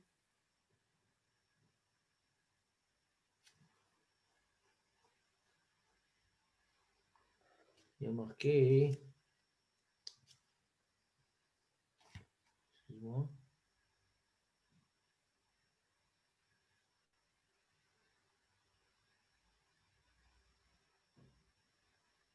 C'est ça. Il y a marqué après qu'il discutait avec le Mialdot. Ouais, ויצף פרעה לכל עמו לאמור, כל הבן הילוד, היאורה, תשליכו וכל הבת תחיון. Après, il a vu que ça ne marchait pas, Méaldot, donc il a ordonné à son peuple de jeter les garçons à l'eau. Pas à son armée, pas à son armée, à son peuple. Tu me suis ou pas? Donc il a changé de projet, quoi. Il a vu que ça ne marche pas très bien, l'histoire. C'est ce qu'il dit le Ramban. Vareken, sivale kol amo, kol haben hailod, ayora, teshlichu otam. והעניין, שלא רצה לצוות לשרי הטבחים אשר לא להורגם בחרב המלך, ou שישליכו הם אותם remarque, le Raman il fait une remarque, il dit, pourquoi il a dit à son peuple et pas à son armée? Il pose une question le Raman, pourquoi il a marqué Tsiva lechol ha'amo, pourquoi il a dit à son peuple et pas à son armée? Son armée elle s'occupe de ça. אבל אמר לעם כאשר ימצא כל אחד ילד יהודי ישליך אותו ביאור. ומצא כאבי הילד אל המלך ou אל שר העיר יאמרו שאבי עדים ויסובו נקמה. Donc il a demandé à son peuple, à des civils, ouais, de se comporter de manière civile, c'est-à-dire de tuer les enfants juifs. Il a demandé à des civils, ce ne sont pas des envoyés officiels. Comme des fois, tu vois, hein, tu as des milices. C'est que ce n'est pas l'armée. Donc, ils peuvent faire ce qu'ils veulent, quoi. C'est que dans la guerre entre les Russes et les... Il y a eu une guerre entre les Russes et les Ukrainiens, là. Ce n'était pas vraiment des Russes. C'était des milices. Donc, ce n'est pas le gouvernement russe qui était impliqué. C'est des civils qui voulaient rester attachés à la Russie. Mais qu'ils recevaient des armes de la Russie, tout ce que tu veux. Donc, c'était moins difficile au niveau diplomatique à gérer ce type de tension. Là, pareil, il dit non, il a dû voir un certain nombre de gens antisémites, voilà, oui, des juifs, tuez-les, etc. Mais pas des soldats, pas des fonctionnaires du roi. Et après, quand les juifs disent, mais pourquoi tu as fait ça? Il dit, je ne sais pas, j'ai vu l'enfant qui traînait, ben, je l'ai mis dans l'eau. Hein. Ça salit les rues quand même. Et alors, quand il allait au tribunal, il dit, ben, d'accord, c'est quoi tes preuves? Tu as une preuve qu'il a tué cet enfant-là? D'accord? Donc, ça fait partie de la Etrankmut, il dit le Ramban. Ce n'est pas une décision gouvernementale, ce n'est pas les SS, on n'est pas encore arrivé aux SS. Et il voulait surtout, Paro, que le peuple commence à adopter un comportement antisémite lui-même, qui s'investisse dans la haine du juif. C'est également quelque chose de connu. Ouais. D'abord, qu'est-ce qu'il a fait Hitler, Marchémo? Il a fait des lois on dit en français, de ségrégation des juifs, qu'ils ne peuvent pas être médecins, ils ne peuvent pas être avocats, ils ne peuvent pas manger dans les restaurants des autres, ils doivent avoir un signe distinctif pour que les Allemands, ouais, fassent des remarques aux juifs, pour que les Allemands viennent petit à petit, la population civile vienne détester les juifs, et à un tel point qu'après, quand ils voyaient des SS frapper des juifs ou les tuer, ben, ils étaient devenus insensibles parce qu'eux-mêmes, ils avaient pris quelque part une part dans cette ségrégation. Il dit, mais qu'est-ce que tu fais là? C'est interdit aux Juifs. Mais pourquoi tu fais ce travail-là? Donc, en demandant à la population civile, quelque part, de collaborer à cette ségrégation, eh bien, ils les ont rendus insensibles à la violence que, par la suite, les SS vont leur faire subir. C'est ce qu'il dit. Mais Kacher Outra, Retsuat Ameler, maintenant, on a réussi à mettre en place, Mamash, une politique antisémite bien établie et bien dévoilée dans le peuple. אז היו מצרים מחפשים הבתים ונכנסים שם בלילות, מתנכרים, מוצאים הילדים משם, כי על כן נאמר לא יאכלו עוד עד ציפנו. Et après, les Égyptiens, ils n'allaient plus prendre des Juifs dans la rue et les jeter. Ils rentraient même dans les maisons. C'est-à-dire que maintenant, c'est devenu l'homme à abattre, l'homme Israël. La politique antisémite de Paro a bien fonctionné. Et le peuple est devenu choutaf. Et c'est très important, en vérité, ce qu'on est en train de lire. Ouais. On est en train de voir que Paro, il a fait en sorte que son peuple soit choutaf. C'est très, très important, cette notion-là. Pourquoi? Parce que si les Égyptiens n'avaient pas été associés dans ces massacres et dans cette cruauté, eh bien, on n'aurait pas compris pourquoi Hachem il a envoyé tellement de plaies aux Égyptiens eux-mêmes. C'est Paro qui ne veut pas renvoyer les Juifs. En quoi les Égyptiens ils sont coupables? C'est Paro qui refuse d'envoyer les Juifs. Mais du fait qu'il refuse d'envoyer les Juifs, donc Hachem va punir. Il va punir par rapport à quoi? Par rapport à ce que les Juifs ont dû subir. Et qui a fait subir aux Juifs tellement de malheur? Ce n'est pas les branches officielles gouvernementales, c'est la population civile elle-même. Donc la population civile elle-même mérite le châtiment divin. Hachem, quand il punit, c'est justifié. Mais comment on est arrivé que le Hamaharetz fait nourrir toute la Meller au Hamaharetz qui commence à tuer? On a vu qu'au début que le Hamaharetz, il n'aurait pas donné la permission au roi de tuer des Juifs. Ouais. Donc on arrive, ça se passe comment on arrive à un Shlav où… Bah, demande à Goebbels. Il faut demander ça à Goebbels, ministre de la propagande nazie. Comment on fait pour que des gens avec cultivés, etc., comme les Allemands, ils finissent par cautionner et envoyer leurs enfants pour grossir les rangs du SS sur lequel il y a une petite tête de mort et pour éliminer les Juifs? Comment il a pu faire ça? Progressivement, ce qu'il a expliqué le Ramban. Ouais. D'abord, comment dirais-je, de donner un masque, de distinguer les Juifs des autres. Eux, ils payent un impôt, c'est des étrangers. L'impôt, c'est pas uniquement de les affaiblir au niveau de leur prendre leurs biens, c'est de les faire passer pour étant des gens, des étrangers, des métèques, des gens qui sont chez nous et qu'il doit les faire payer parce qu'ils ne méritent pas d'être chez nous. Donc de développer une ségrégation, un racisme. Avant, on les voyait, c'est des gens qui ont été acceptés par le roi, et ils sont comme nous, il y en a même des sympas. Non, eux, ils n'ont pas le droit d'être là, c'est pour ça qu'on leur fait payer un impôt. Petit à petit, rentrer dans la tête des gens. Comment ça a été fait? Si tu me donnes suffisamment de millions de dollars, je peux te faire un film avec un scénario et compléter les parties du Ramban qui n'ont pas été développées. Globalement, on peut imaginer comment un roi il peut faire pour comment dirais-je, tu vois, il y a une épidémie, on va dire c'est de leur faute, etc. Il y a toute une propagande de prendre l'idée, le Ramban il dit, de prendre l'armée pour massacrer les Juifs, il ne peut pas faire un truc pareil. Mais de progressivement les faire passer pour des gens à détester, des gens qui sont dangereux, on peut faire ça. Mais d'emblée, sans qu'il y ait de raison, sans qu'il y ait d'antécédent, tout de suite les massacrer, on ne peut pas. On va créer une itrakmout, une ruse. Comment? Alors, quand j'aurai les moyens, je te ferai un film. En s'inspirant de toutes les itrakmout des rois, des différentes galouillottes dans lesquelles l'âme Israël a été plongé. Il y a plein d'itrakmout comme ça.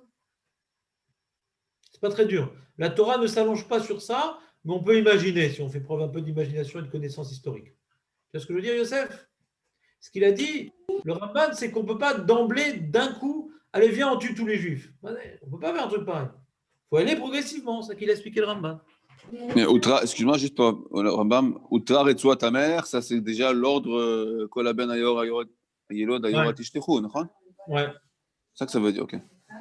C'est-à-dire là, il n'est plus. La Retsuat, il avait une ceinture, qu'il maintenait de faire des choses. C'est maintenant la ceinture, elle est ouverte. Ah, ok, j'ai compris. Ouais, il n'est plus limité là. Et regardez le chidouche du Ramban. Là, je vous demande, Pour ceux qui dorment, parce qu'il y en a qui n'ont pas allumé l'écran, pour ceux qui dorment, allumez l'écran et allumez les yeux. Ouais, ça va ensemble en général. Là, il y a un ridouche dans le Ramban. J'ai dû le lire chaque année sans faire trop attention. Et là, j'ai fait attention cette année. Venire shamadze yamim me'atim. C'est le décret. Les massacres des enfants, ça n'a pas duré très longtemps. Quelques années. Nous, on croit que pendant 50 ans, 60 ans, les enfants, ils ont été massacrés. Non, non, non. Quelques années. Yamim me'atim. Ça n'a pas duré très longtemps.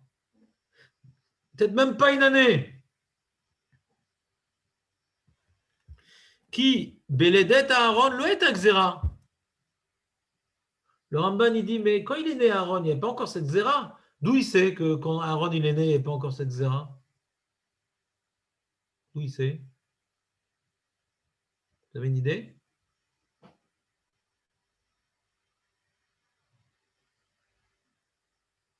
Parce il est né. Alors, Yosef nous donne un premier élément. Ouais. D'abord, on voit que Aaron, chose qu'on n'a jamais vraiment réfléchi à ça, mais c'est intéressant quand même, il est né.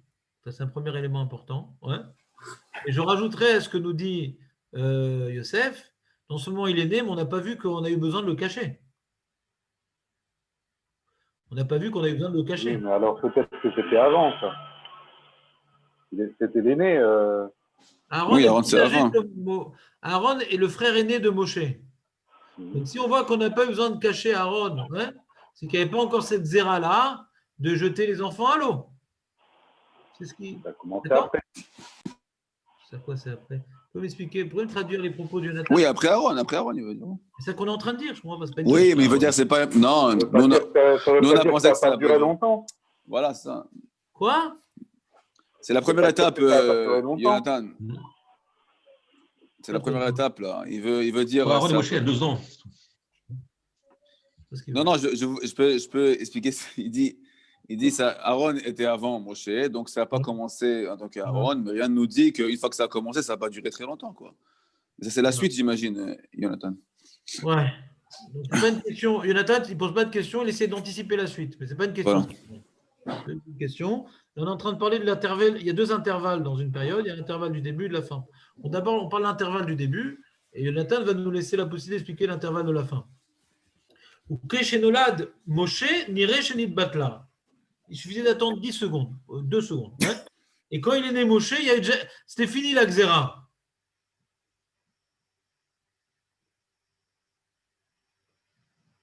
Ça, c'est un chidouche.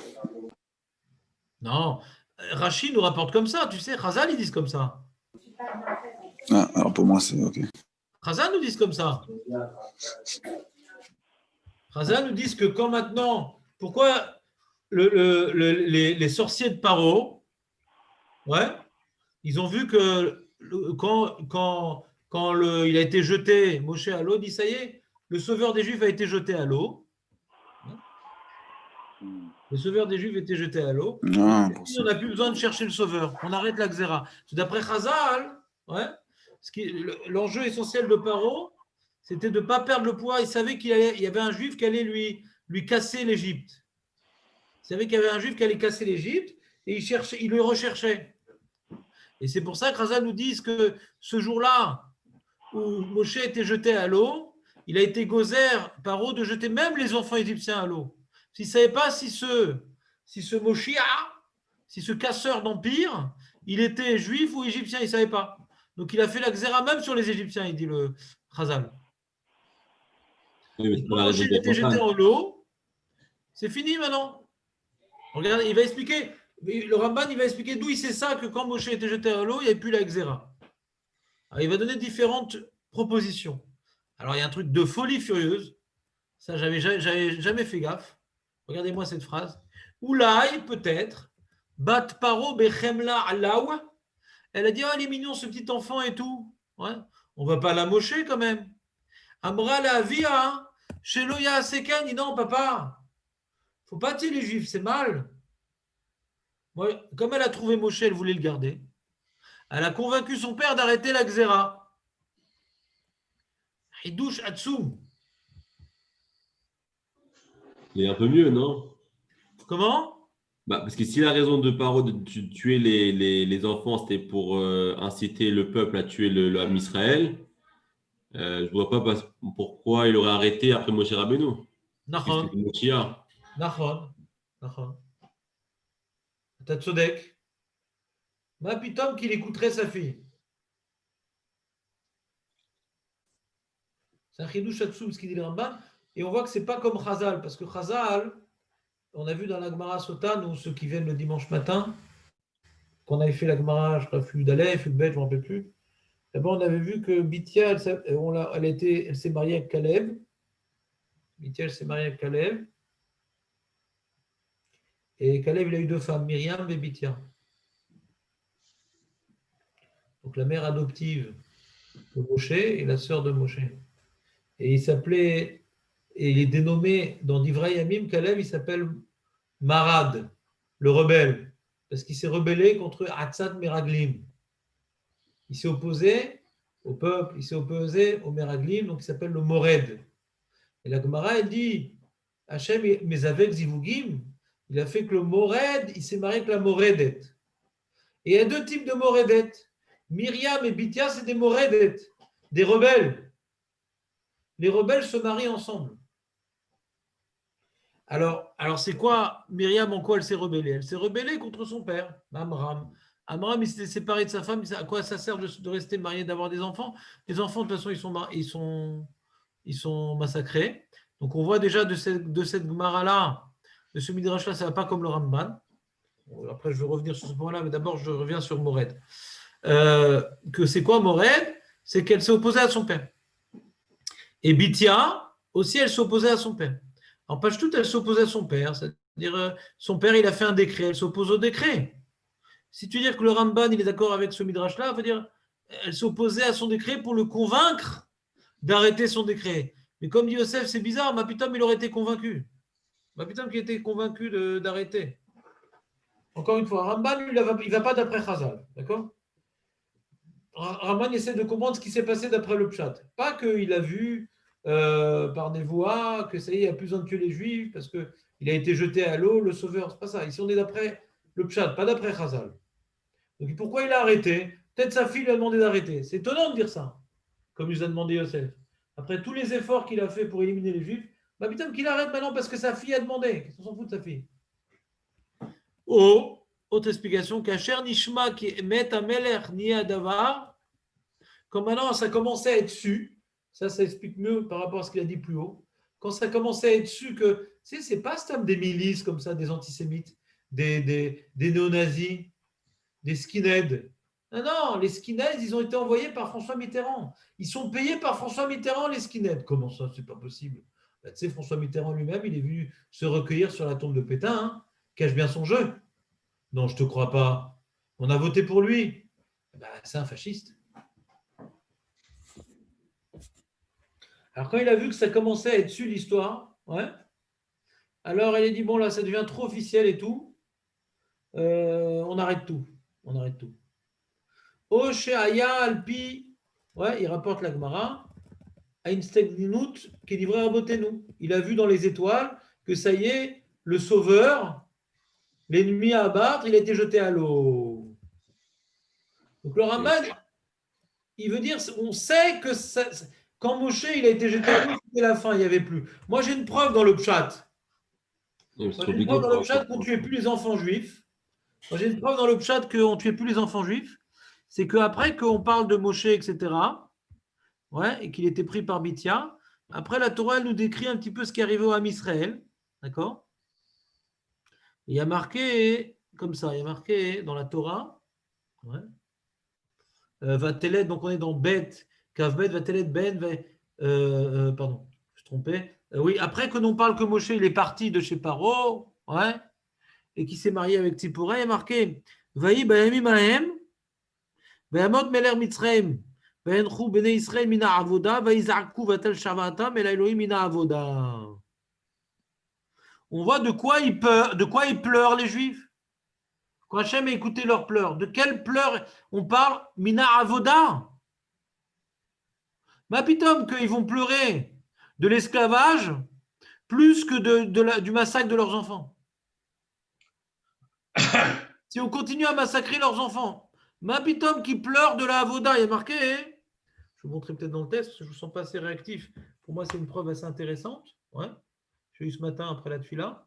Bet, kaf, bet. Donc, Shemot, bet, kaf, bet. Il faut bouger les têtes, là, dans le jour, les têtes. Là. Comme ça. Non, c'est pas souk d'après.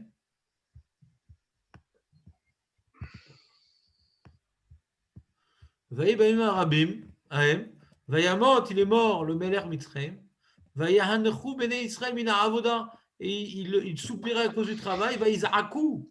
Et ils hurlaient. Vata'al shavatam. Et leur cri d'agonie s'est élevé vers Dieu. Mina avoda.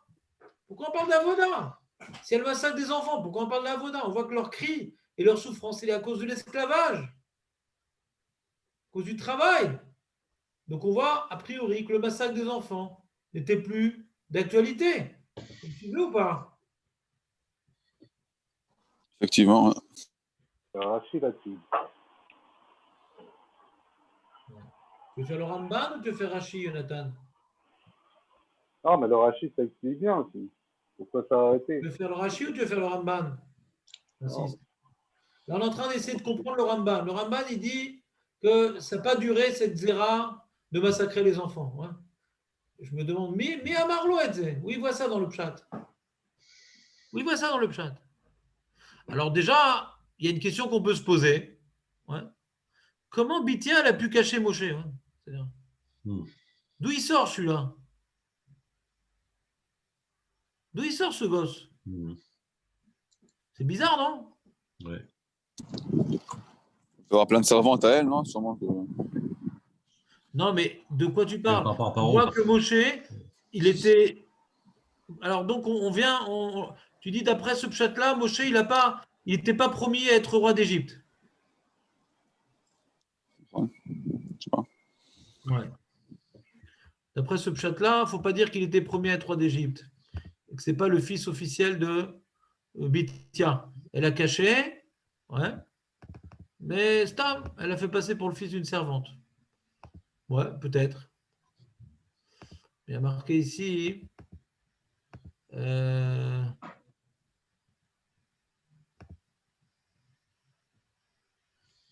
Vaïgda la yeled vativeu elevatero vaïlela leben. Elle a pris pour fils. Hein, Dan? Ouais. Il est où? D'où il sort ce fils? Bon, alors, moi, si vous m'avez posé cette question-là, je vous aurais répondu, c'est ça ton problème?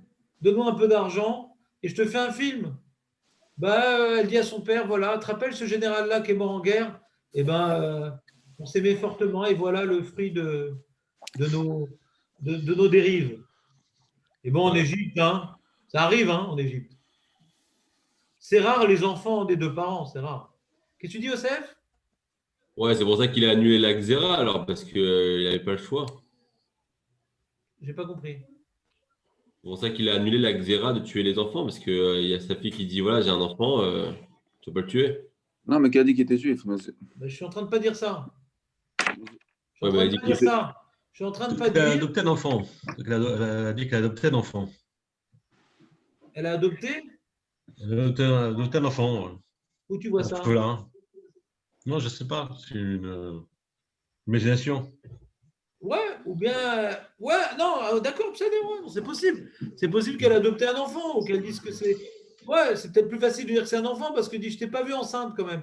Bon, je sais pas combien Paro, il regardait sa fille, je sais pas combien il avait de filles, je sais pas s'il s'intéressait à ses enfants, Bichlal, ouais.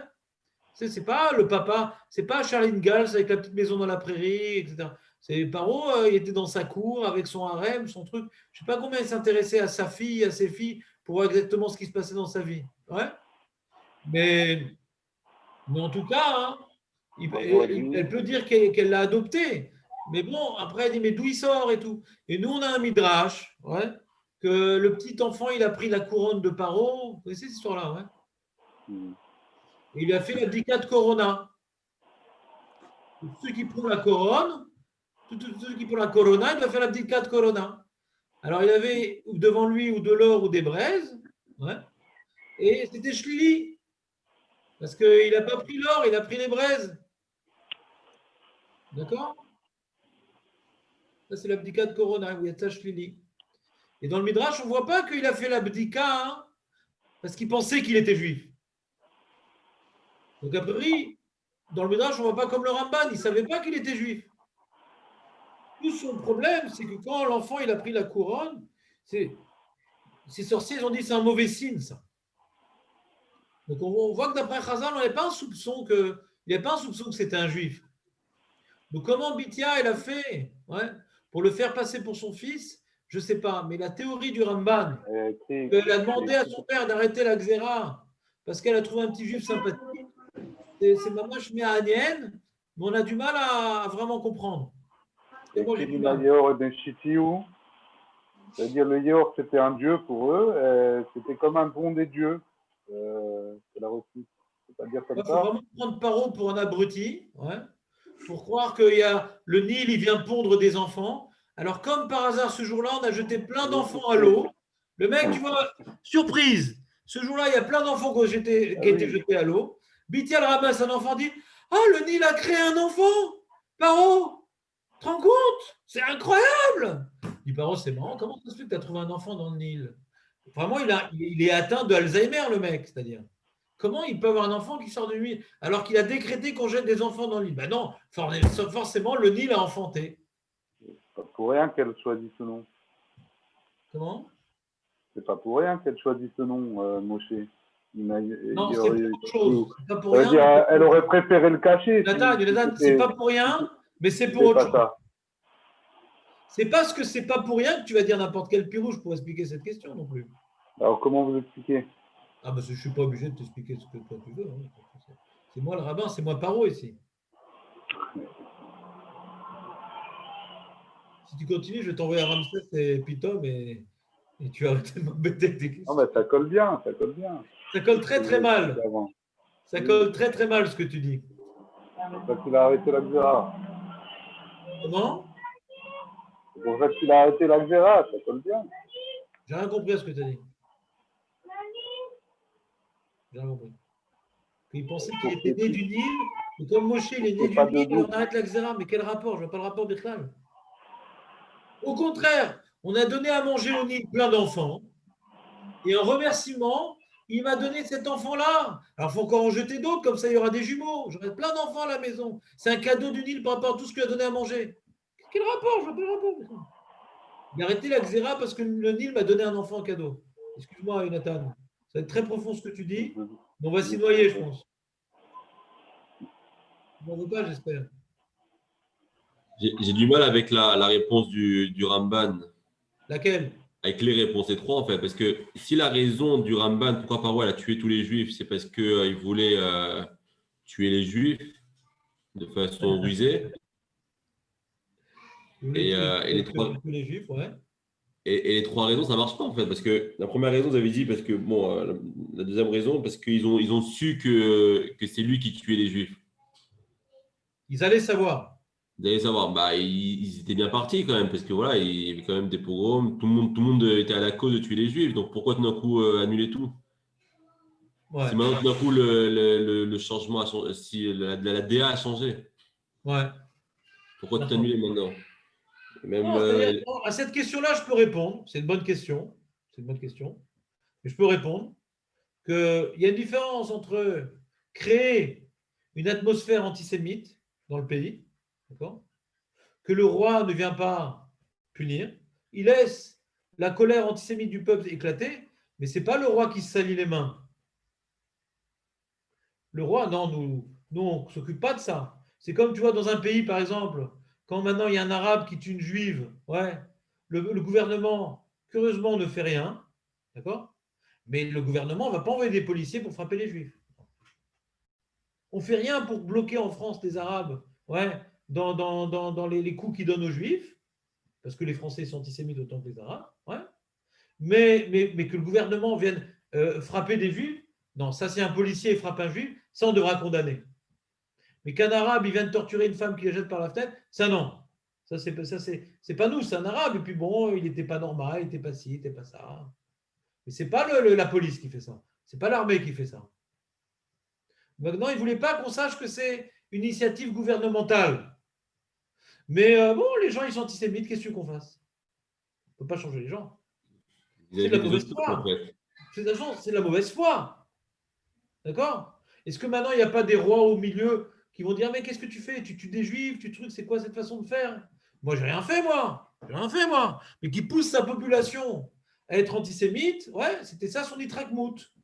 Mais lui, il fait rien, lui. Qu'est-ce que tu veux? Moi, j'ai rien fait, moi. Qu'est-ce que je fasse? Je peux empêcher mon peuple à avoir de la haine envers des métèques, envers des immigrés qui nous envahissent. Qu'est-ce que je fasse?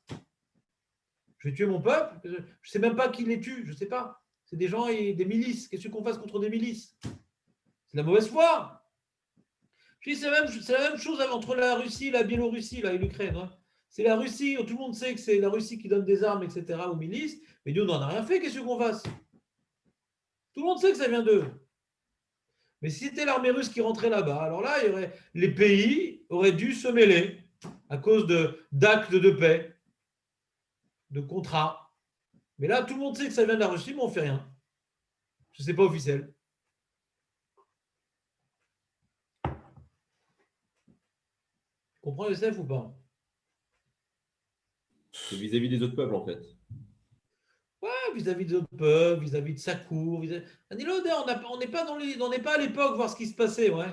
Mais on peut réfléchir à toutes sortes de scénarios possibles, ouais, qui ne rendent pas un peu. Parce que le Ramban, quand il a écrit, il a réfléchi quoi, quand même un peu. Donc il faut réfléchir. Qu'est-ce qu'il a pu penser? Mais c'est vrai que la première explication que Paro aurait écouté sa fille d'arrêter le décret, c'est un nienne, quoi. Bah, même la Il troisième. avait honte par rapport à sa fille. Ouais. La troisième réponse, c'est compliqué. Non, la troisième réponse, c'est Khazal, c'est quoi? Ouais, que Moshe Rabbeinu, comme c'était le Moshia, alors c'est bon, on arrête de tuer. Alors, c'est quoi la question? Bah, si la base de pourquoi Paro voulait tuer, c'est pour éliminer tous les juifs, je vois pas pourquoi. Non, attends une seconde. Khazal, ils n'ont pas cette opinion-là.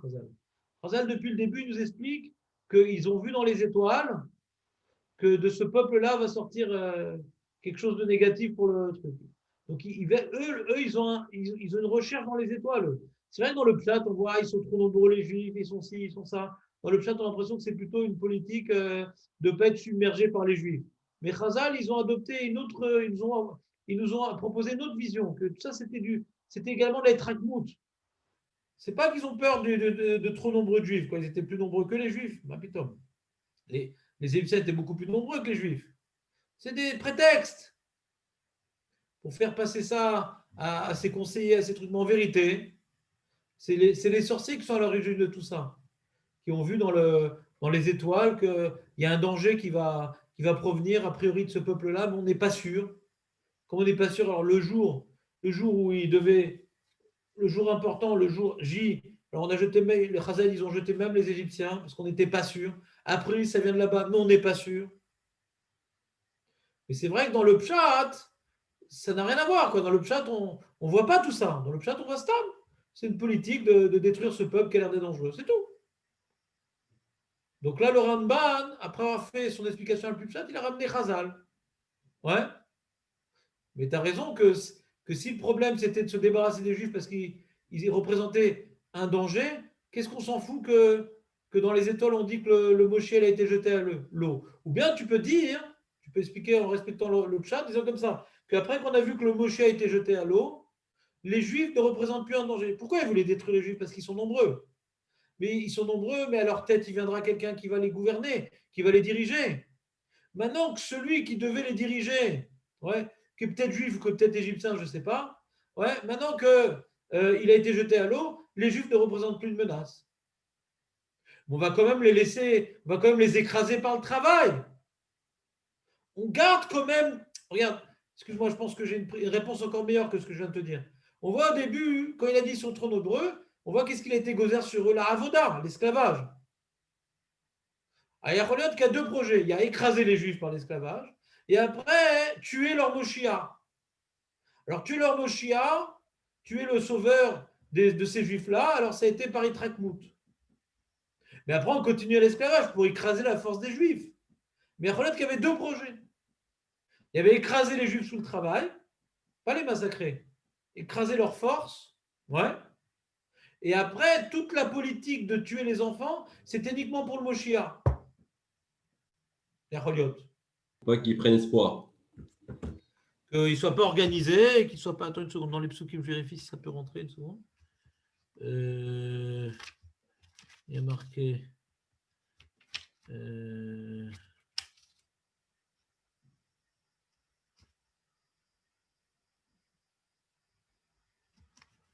Voilà. C'est ça. On voit qu'il y a deux étapes. Ouais. On a dans le premier Pérec, ouais. On va reprendre le texte de la Torah. Donc on a. Non, c'est dans le premier Pérec. Dans le premier Pérec, chapitre, premier Pérec. On voit ici. Dans Pasuk Yud, Avan Itrake Malo, ouais, faisons une ruse contre l'âme Israël, de peur qu'il se multiplie. De peur qu'il se multiplie. Vaya qui t'est créé nous Milchama, c'est une Milchama, hein, il va s'ajouter à nos ennemis. Et Ve'ala Minaharetz. Bon, il y a une marloquette comment on traduit Ve'ala Minaharetz, c'est pas le sujet. Ve'yasimu alav sarem ici, donc il a fait. Ouais, il a mis sur lui, sur l'âme Israël, des sarem ici, des intendants, afin de le faire souffrir par le travail. Et il leur a fait construire Remiskenot, etc., Pitom Ratses, et Kachan Auto, et on voit que ça n'a pas marché. Plus il les faisait souffrir, et plus il devenait de plus en plus puissant. Ouais. Donc on voit au début, il ne voulait pas massacrer les Juifs, il voulait diminuer leur puissance. Ouais. C'est trop nombreux. Donc en les faisant travailler, ils allaient moins se reproduire. Mais c'est pas, ils ne cherchent pas ici à faire un génocide à l'origine. Ils cherchent à diminuer leur puissance parce qu'ils les voyaient comme étant une menace. T'entends, Youssef? Il n'y a pas un projet de génocide au début. Bichlalo. Alors, il demande le Ramban, mais si maintenant tu veux diminuer, alors vas-y, prends l'armée, tue des hommes, ouais, comme ça tu les as mis sous ta botte. Non, ça on ne peut pas faire. Donc il a dû choisir d'autres projets, d'abord par la Avoda. Mais il a vu que ça n'a pas marché. Alors comme il n'a pas marché de devenir esclave, maintenant on a fait Beparer. On a fait un travail cassant. Avant c'était un travail, ouais, c'est qu'ils leur ont donné les corvées, Bessivlotam. Ils devaient s'occuper des choses difficiles. Et après, on les casse physiquement et moralement. Ouais. Deuxième étape. Merirut, ve'emreru et achayem. Parer, c'est physique. Merirut, c'est psychologique. Be'avoda kasha, be'chomer balevanim, be'chol avoda besade, et kol avodatam asher avdu be'em mefarer. Tout ce qu'ils devaient faire, c'était, on leur compliquait le travail pour qu'ils soient déprimés. On veut les déprimer. Et on n'espère pas prendre des comprimés afin de les supprimer. Vayomer meler mitzraim la miladot aivriot. Et là, il continue après de voir que l'avoda, ça part ici à diminuer le taux de natalité des Juifs. Alors il a fait intervenir les miladot aivriot. Asher shem echad shifra veshem shnia poua. Quand vous allez voir au moment de l'accouchement un fils tué, ben, elles ont eu peur, elles n'ont pas voulu le faire. Ils n'ont pas fait comme il leur a dit Paro. Il les a appelés, il a dit pourquoi vous n'avez pas fait ce que j'ai dit, vous allez laisser vivre les enfants. Il dit mais ce n'est pas de notre faute. Elles accouchent toutes seules sans nous. Et Hachem, il a récompensé les sages-femmes. D'accord. Et après, il a dit Paro que Kol aben ilod ayorat ishlichu et kol aben techayun. Kol abat techayun. Ouais. Et il dit, bon, puisque maintenant le travail, ça ne les a pas cassés, les sages-femmes, ça n'a pas marché, je vais créer des milices pour tuer les garçons. D'accord? Donc là, quand il tue les garçons, ouais, dès qu'il a décidé de tuer les garçons, il faut se demander pourquoi il l'a fait. Est-ce qu'il a fait pour diminuer la force du Ham Israël ou pour tuer le Moshiach? Alors j'ai évoqué il y a quelques minutes, qu'il y avait deux projets, de briser la force d'Israël par la Voda, ça n'a pas marché. Alors tout au moins que cette masse qui s'appelle le Ham Israël, hein, cette masse, puisque si tu que les enfants, hein, il y a quand même énormément de millions de gens déjà, hein, puisque tu as bien vu qu'il tuait que les enfants, donc le Ham Israël il restait quand même. Il n'a pas tué les hommes, il a tué les enfants, pas les hommes. Donc il reste une masse énorme d'un peuple énorme, ouais, des millions de gens. Mais si maintenant il tue les enfants pour supprimer le mot Shia, ouais, alors c'est pas grave, on les a mis en esclavage et personne ne les sortira de là, donc ils sont plus une menace. Donc il y a que toute la politique de tuer les garçons, c'est pas pour diminuer la force du Ham Israël, c'était pour supprimer le mot Shia et ne pas donner une organisation politique à cette masse d'esclaves. Ne pas avoir un Spartacus qui sort de ce peuple. Vous me suivez ou pas? Et donc, comme maintenant, dans les étoiles, il a vu, ils lui ont dit que ça y est, maintenant le Moshe a été jeté à l'eau. Bon, il a renforcé le travail de la Voda, faire encore souffrir plus dans la Voda, la souffrance. Et ils ont tellement souffert. Donc, il a repris le premier projet de les briser physiquement, moralement et psychologiquement par le travail. Et là, ils ont tellement souffert qu'ils ont créé Hachem. Pas des enfants, de leur travail.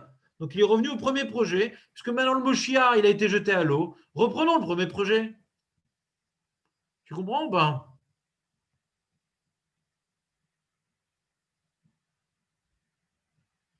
Non? Razak, ouais, très bien.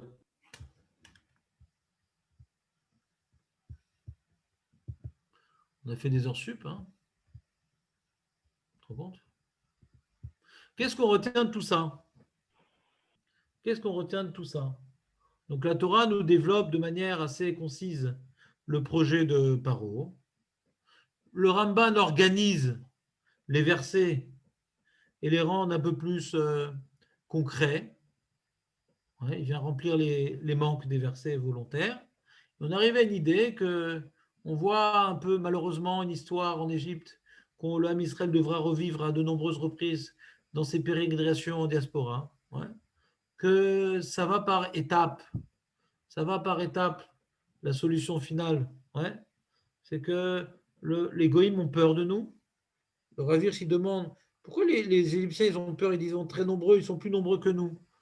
Les Juifs n'étaient pas plus nombreux que les Égyptiens. Il dit le Rav Hirsch, il dit les Juifs sont toujours plus nombreux que les goïms. Pourquoi?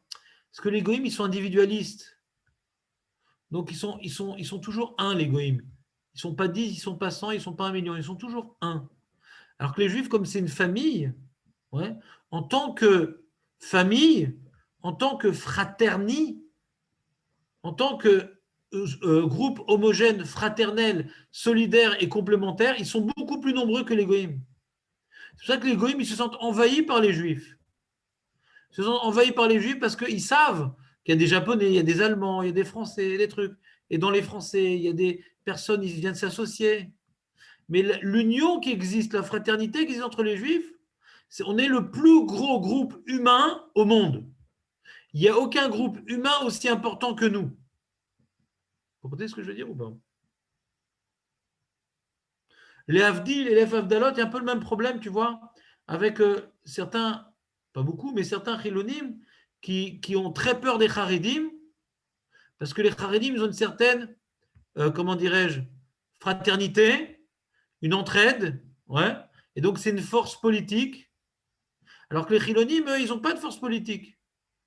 Shelach, il se sépare de Lapide, et l'autre, il y a Huldaï, ils sont tous en train de se frapper les uns sur les autres. Donc ils ont Elem Shum Koach, les Chiloni, ils ne peuvent pas s'associer parce que leur projet, c'est de profiter. Et chacun, ils ont des profits différents. Donc ils sont tous éparpillés, les Chilonim, les pauvres. Ça fait de la peine. Alors que les Haredim, eux, ils sont unis. Donc ils font peur aux Chilonim. Leur Koach, leur force et leur union. Donc, ils arrivent à obtenir du gouvernement des choses que les Chilonim n'obtiennent pas. Pourquoi? Parce qu'ils arrivent à avoir une seule voix, ils arrivent à avoir des représentants et se soumettre aux décisions des Gdolim. Donc, on a un couard politique qu'aucune autre force en Israël n'a. Et c'est ça qui fait peur aux Chilonim.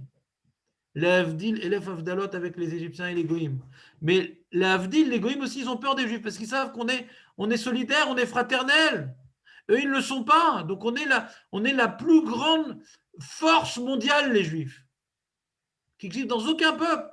Parce que tous les peuples, c'est un assemblage d'individus. Il n'y a aucune fraternité. Donc, on est plus fort que tous les peuples. Réunis, parce qu'ils ne sont pas réunis, justement. Vous entendez cette idée importante? Et c'est ce que la promesse qu'Hachem, il a dit. Que Hachem, quand il a dit à Abraham, vous êtes le plus grand des peuples. On est le plus grand des peuples. Les autres, ce n'est pas des peuples, c'est des melting pot. Et ils ne sont pas potes du tout. Nous, on est le plus grand des peuples. Le peuple le plus populeux du monde. Vous comprenez ou pas? Je suis en train de donner des preuves au lobby juif.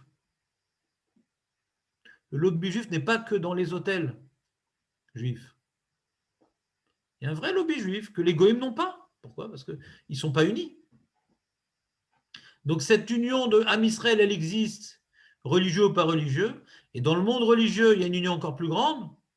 Et dans le monde extrêmement religieux, elle est encore plus grande. Alors, c'est vrai qu'ils ne sont pas d'accord sur tous les Haredim, mais il y a des points de divergence comme tout le monde. On est en galoute, donc malheureusement, on n'arrive pas à une ardoute, même les groupes entre eux. Mais malgré tout, parmi tous les problèmes de désunion et de marloquette qui existent dans la galoute dans laquelle nous vivons aujourd'hui, plus tu es religieux et plus il y a malgré tout un consensus et certaines unions qui donnent une certaine force.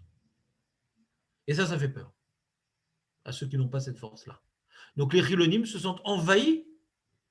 Mais comment? Alors, si tu regardes, mais comment les Chilonim peuvent se sentir envahis? Ils constituent, Nagil, je ne sais pas, 60% de la population ou plus, je ne sais pas. Et les Haredim, c'est quoi? C'est 8%, je ne sais pas combien c'est de la population. Comment ils peuvent se sentir envahis? Comment? Parce qu'on représente une force cohérente, organisée, ouais, et homogène, alors qu'eux, ils ne sont rien. Donc je comprends qu'ils aient peur des Haredim, je comprends.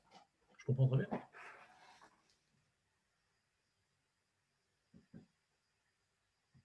Vous comprenez ce que je veux dire ou pas?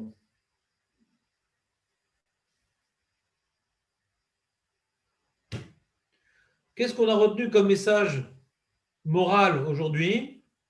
On a retenu d'abord la méfiance. La méfiance. Méfie-toi des goïms. Le roi qui te doit tout parce que tu lui as fait sa richesse par Yosef, il peut maintenant te faire ce qu'il veut et il va y aller de manière rusée. Méfie-toi des goïms. Cette paracha est pour moi un enseignement fondamental que les juifs autrichiens, que les juifs allemands n'ont pas suffisamment médité, que les juifs français n'ont pas médité. Méfie-toi, ils ont l'air cultivés, ils te doivent tout ce que tu veux. L'homme chané. Méfie-toi, ils vont sans arrêt chercher, méfie-toi de l'ONU, méfie-toi de la Croix-Rouge, méfie-toi de tous les goïms. Un jour, ils voudront se débarrasser de toi et ils le feront de manière rusée. Donc ça, c'est un message d'Ashkafa, pas forcément de Moussard, d'Ashkafa. C'est quelque chose de très important.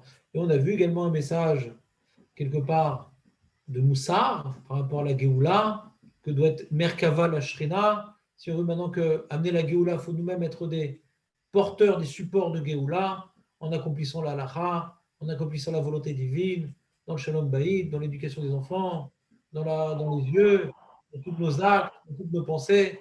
On amènera une petite Géoula chez nous à la maison. Chaque maison qui amènera la Géoula, ça sera la Géoula de tout l'Aram Israël et Atléa. Je vous souhaite Shabbat Shalom et à dimanche. Hazak, Shabbat shalom. Shabbat Shalom.